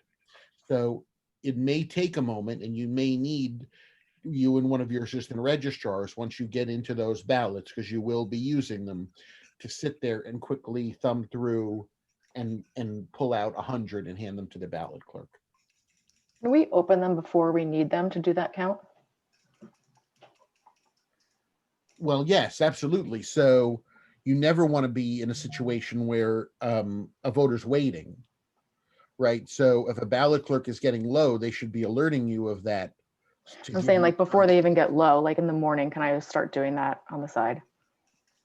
You can, and depending upon your polling place, if you've got 3 or 4 assistant registrars, you probably have the staff to do that.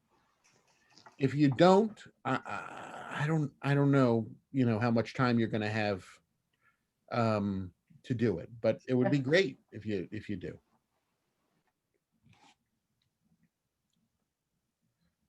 So again, we'll do our best to fill this out. Most important part, again, related to this is, in the end, we do know, right? You will have numbers of how many packages and how many ABs, etc. We want to try and make sure, right? Yes, we want all these numbers to work, right? But it never really asks you here, if you look, because we never know if a package truly has 100 in it, etc. It never asks you to say, what's the exact total number of ballots? It talks about packages, etc., that you had, and how many did you have at the end? Because there are these printing variations. But the key really is, since you can't trace it to an exact number, is to maintain a very careful chain of custody. Only be going in and getting those ballots when you need them, not handing too many ballots to the ballot clerk at the time, etc. And you'll also have a general idea based on, you'll see very quickly how many ballots they're using per hour. So that you are going to, whatever ballots they have left over at the end of the day, that you're going to take those back from them, the number of spoiled ballots and the number of abandoned ballots. And we give you a lot of rubber bands, and we give you folders, envelopes, etc., to put these things in also, because they do need to be, they need to be returned to us, because if we are audited, okay, and 1 out of every 20 polling places is audited every election, so there's a good chance at least one of ours will be. Literally what happens is 2 weeks after the election, we unseal this stuff. It's been sealed for 2 weeks. And in front of witnesses, we start going through this and hand counting the ballots. So it's important. Everything is there and your chain of custody, and it's nice and neat. Okay. Because we don't want to have to put you on the wall of shame when we open it and take a picture of the inside of your election in a box and the thing is a complete mess. Question for you. Sure. The yellow ballots that are going to be in, are they going to be included in those numbers that are on the sealed black bag? How do we count those? Where do we account for those? So, Lucy, the answer is we haven't made this report up yet. This is what it typically looks like. Right. Mary and I will be working with Lynn, who makes the report, to figure out how to appropriately denote it by the time you get it in a week. Great, thank you. Okay. It may be that for the ABs, as opposed to packages, there'll be a 1A that'll say how many actual ballots were in the box. Right. And you won't have to count them. There's already a number written on the box. So you'll take that number. Okay.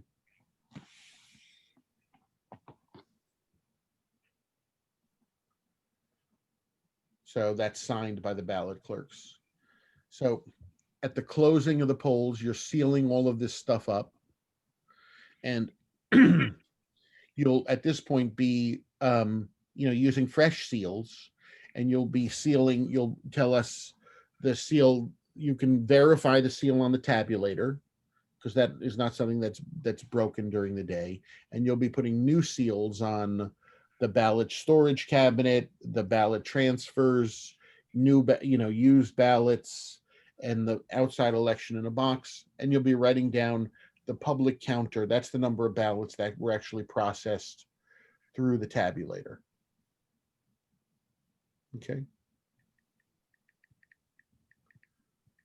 And if you remember, my official checker sheet way back when also showed, because this is a perfect simulated election, there were 1,634 folks who voted in person in that particular district. You'll have a sheet similar to this for write-in votes. You won't have, this was a sample. You won't have this thing that says tabulator vote. You'll just have the write-in votes. Don't forget your blue bins must be locked and sealed. There's a lot to seal up at the end of the night. You have ballot bags that are going to be sealed. Then you're going to have the inner compartment where those things are stored. And then you're going to have the outer compartment, which is the whole election in a box. Tally sheets, you'll have tabulator tape. You'll be bringing that back. So now let's just review. The Monday night before the election, we're going to be giving you, as I said, either 1 or 2 emails that's going to have lots of information in it. First of all, any voters who registered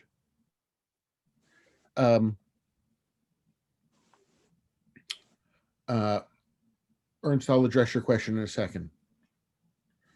And well, let me just say, so Andre Pruitt asked the question, in split districts, this paperwork is all done by district. It's one package, but what happens is for split districts, there will be duplicate copies of certain pages. So there'll be duplicate, what do you call it? There'll be duplicate ballot clerk sheets and duplicate official checker certificates. But no, you'll only have one certificate of opening of the polls and one certificate of closing of the polls, for instance.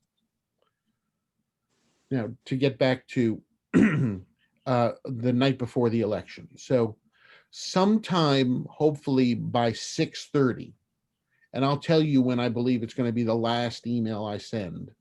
Okay. Sometimes I send 1, sometimes I send 2, right? We are going to get an email from me that's sent to all the moderators and all the assistant registrars, okay, that's going to have reminders, last minute instructions, passwords, and a bunch of things. So one of those things will be the supplemental list. The supplemental list is anybody who has registered to vote since we printed the books. The good news is, since we're printing the books on Monday, okay, the only people who can still register to vote on Monday are people who have literally moved into town in the last 7 days or members of the military. So you're not going to have a large supplemental list, okay? There are other situations where that list could be 30 or 40 names. In this case, it may be you have none, okay? Or you may have 2, okay? Something like that. So what happens is you will be instructed to print out that supplemental list, and that is given to your paper checkers, and they will write those names in the books so they are ready for those voters, okay? You will also receive, as I mentioned, the absentee ballots that need to be checked off in your books when the day starts, okay? Those are checked off with a blue A, okay? Their checkers have red and blue pencils, a blue A next to their name, okay? And yes, there will be, quite a few of those. My guess is a few hundred, maybe 100 or so per, depends on how they come in, per voting line. You will also receive the password for the election, right? So for the computer checkers, there's a password when you're transferring or in reactivating a voter that's sent to you the night before. The wireless codes for your polling place are sent in there. So the computers are all set up to automatically access the wireless. But if people want, for instance, cell service is not always that good in our polling place. If people wanted to hook up their personal devices to the Wi-Fi, they can. I leave that to your discretion to send, to hand it out to them, etc. And as Mary is pointing out in the chat, there are photocopiers. Okay, so you can photocopy something if you need to hand it to somebody also. But so these things will all be sent to you the night before the election, along with any other last minute instructions. And those instructions could be things that come from the Secretary of State's office that we need to be aware of. It could be, additional voters Mary and I want you to challenge, however unlikely that may be, whatever the case is. Okay. And I'll tell you, it'll either say email one of two, or it'll say email one of one, and then you'll know you're good to go related to that. You'll have Mary's contact information in mind if there's any issues. Ernst asked the question in the chat about the write-in candidates. So I want to say he asked about posting them on the wall. Okay, you cannot post the candidates on the wall. If someone asks you, who are the write-in candidates, you are allowed to show them the list, or you could be as generous as Mary is saying by give them a copy of the list because they've asked for it, but you cannot post the names of the write-in candidates on the wall.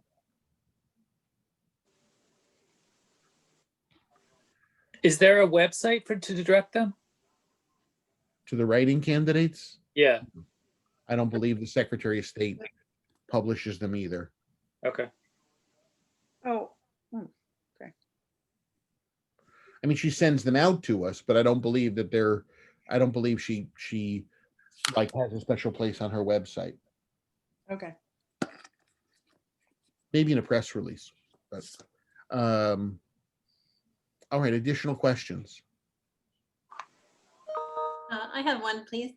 When you say observers are allowed in at say 8 o'clock or 8:15 p.m., I assume, could those include candidates who just want to know on the spot what the count is in a particular polling place, or the press, or I've never been there at that hour. I'm just wondering what to expect, and is it a really large crowd, and do they interfere when you're trying to do all these very delicate tasks?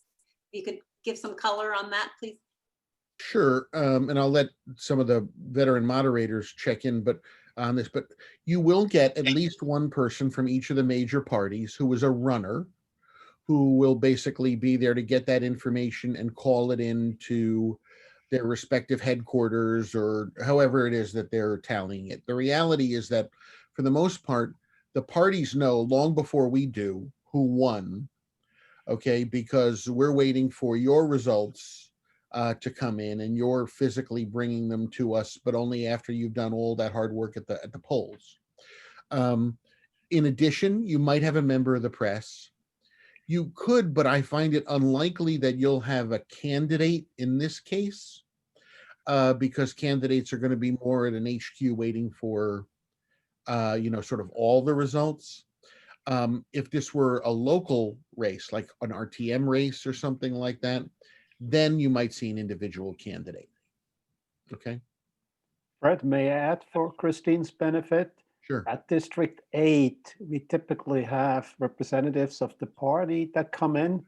Key for us is keep them at the social distance, and they're very respectful about that. The second thing that they typically like to do is to get a copy or to take a picture of the paper print and the results. Since that is public information, they can text them, they can tweet them, and whatever. So they're looking for that paper print after the moderator declared, that the result is out. Yeah, and there's going to be one on the wall. Now, these are, as I said, long tapes. In certain races, in the past, we've said, they'll say, can we get another copy of the tape? And we leave it up to the moderator, to determine, you guys have had a long day, whether you want to click yes and let another tape run. My guess is in this particular election, you'll be just as happy, especially now everybody's got a cell phone. Put it on the wall, let them make a video or take a bunch of pictures. And just a quick question, as far as pictures, can they take pictures of the ballot? Ballot selfies are allowed in Connecticut.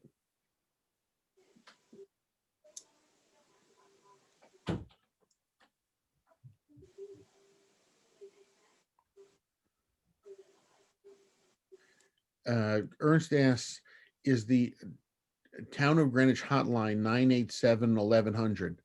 That sounds right. I think what we do is we have, I really need to double check it, and we'll put that number in that overnight. So what happens is we have the phone system configured that on election day, if you call that number, it basically rings everybody in the office's phone at once, right? We turn off voicemail, et cetera, so that we can get the calls, et cetera, and it doesn't go to anybody's voicemail or go to an individual person.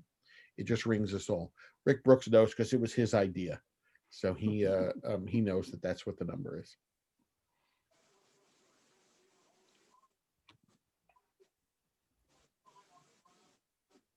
If you see voter intimidation or harassment, you confront it, okay? Because you're the moderator of the polling place, and under 9-237, or there's a particular statute, your job is to maintain order and the free flow of the election. If you're concerned related to the confrontation, you call the police and you explain the situation to them. Typically, any arguments that are had related to the 75-foot line and where it should be, and did somebody move it or something like that, you all have a tape measure, as I said, and it is important to understand that it goes from the exterior door. And so if you have a set of exterior doors, right, well, measure it from the 75 feet from the left-hand door to get that area, and measure it from the right-hand door to get that area. And it is effectively a radius, okay? So, 75 feet is— So Fred, North Mianus always has people outside the door, the gymnasium door. They shouldn't be there. Well, I would let Rick talk about that, but I'm pretty sure that they're 75 feet away. That is my polling place. They are, always. We check all day long.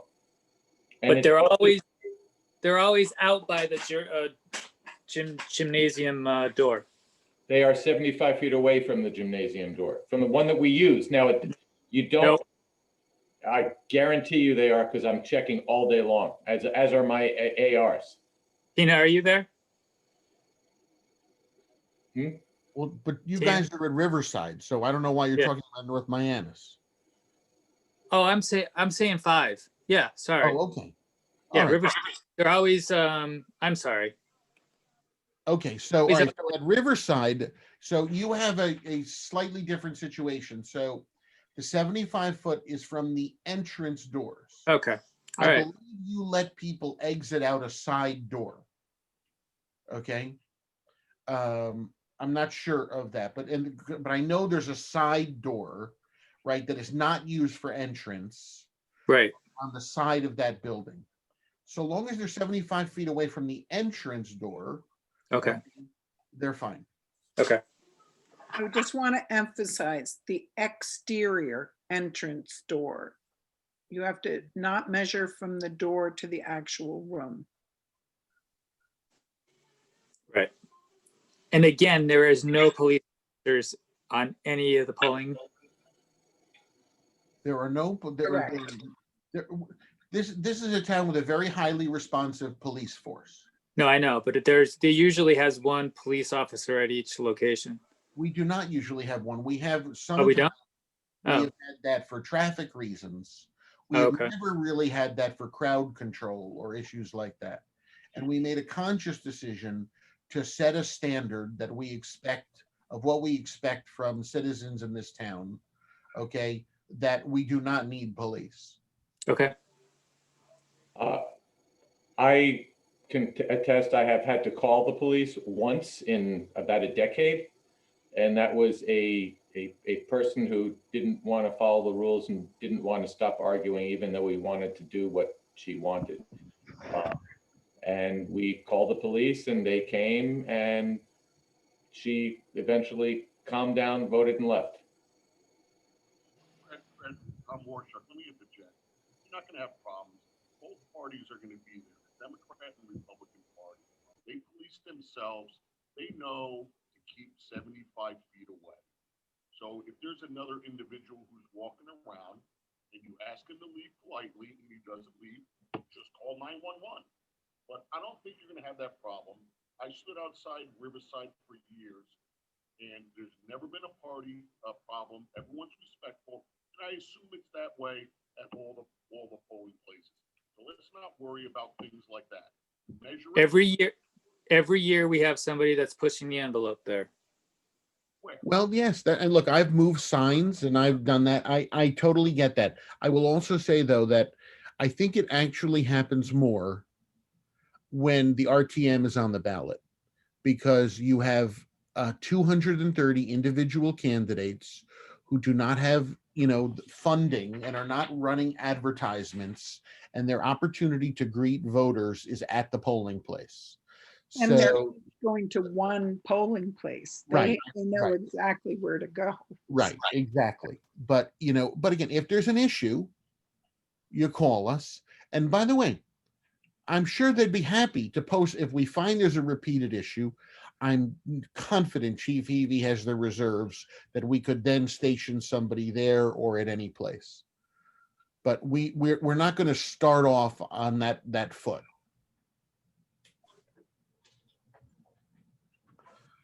All right. Additional questions? When do we find out who we're going to be working with? I can send that list out as early as today. So typically that's really, or it's relatively easy to do because the computer does it for us. But because of split districts, I'm not quite sure. I haven't figured out yet how to combine it to make sure that the moderator who's in 7 also gets all the people who are technically in 7A. So let's just say I will try and put something together for you over the weekend.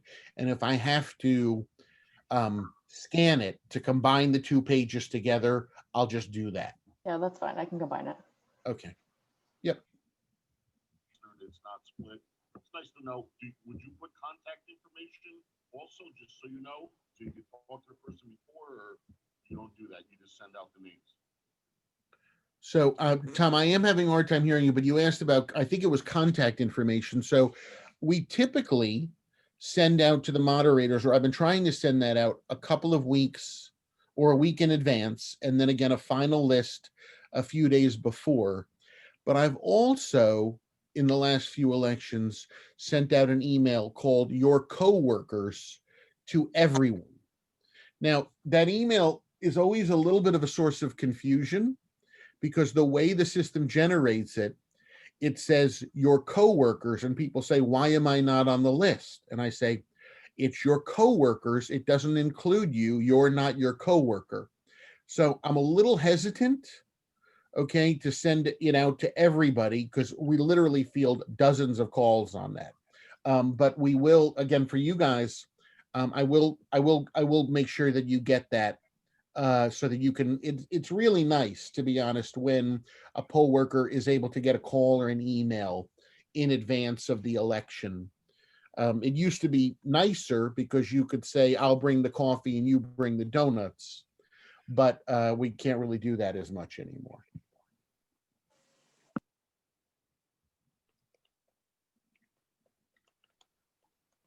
Are there any more questions? Janet, your hand has been up, but I don't know if that's an artifact, as they say. Or Joe, actually. It must be an artifact. I don't know. Yeah, okay. Probably did not raise it. Oh, okay. Sorry. All right, that's fine. I've lowered your hand. All right, well, so Mary and I, of course, are available for questions at any time. This recording will be available in a few hours. Once it's processed, I will upload it to YouTube and I'll send it out to everybody. And we will have a Q&A. It's I don't believe it's, I think it's in the middle of the week next week. I have to determine it when it is. That'll be in the reminder email. If there are additional questions that come up, by all means, we're happy to answer them during that Q&A. And the way we work the Q&A is whatever time it's at. Let's say it's at 7 p.m. Mary and I will be there at 7, and we will stay until questions end, or we'll stay till 7:15. So in the sense, if nobody shows up for it, okay, between 7 and 7:15, we hang up. But so don't dilly dally. If you have questions, please do log in at 7 so that we can get your questions answered.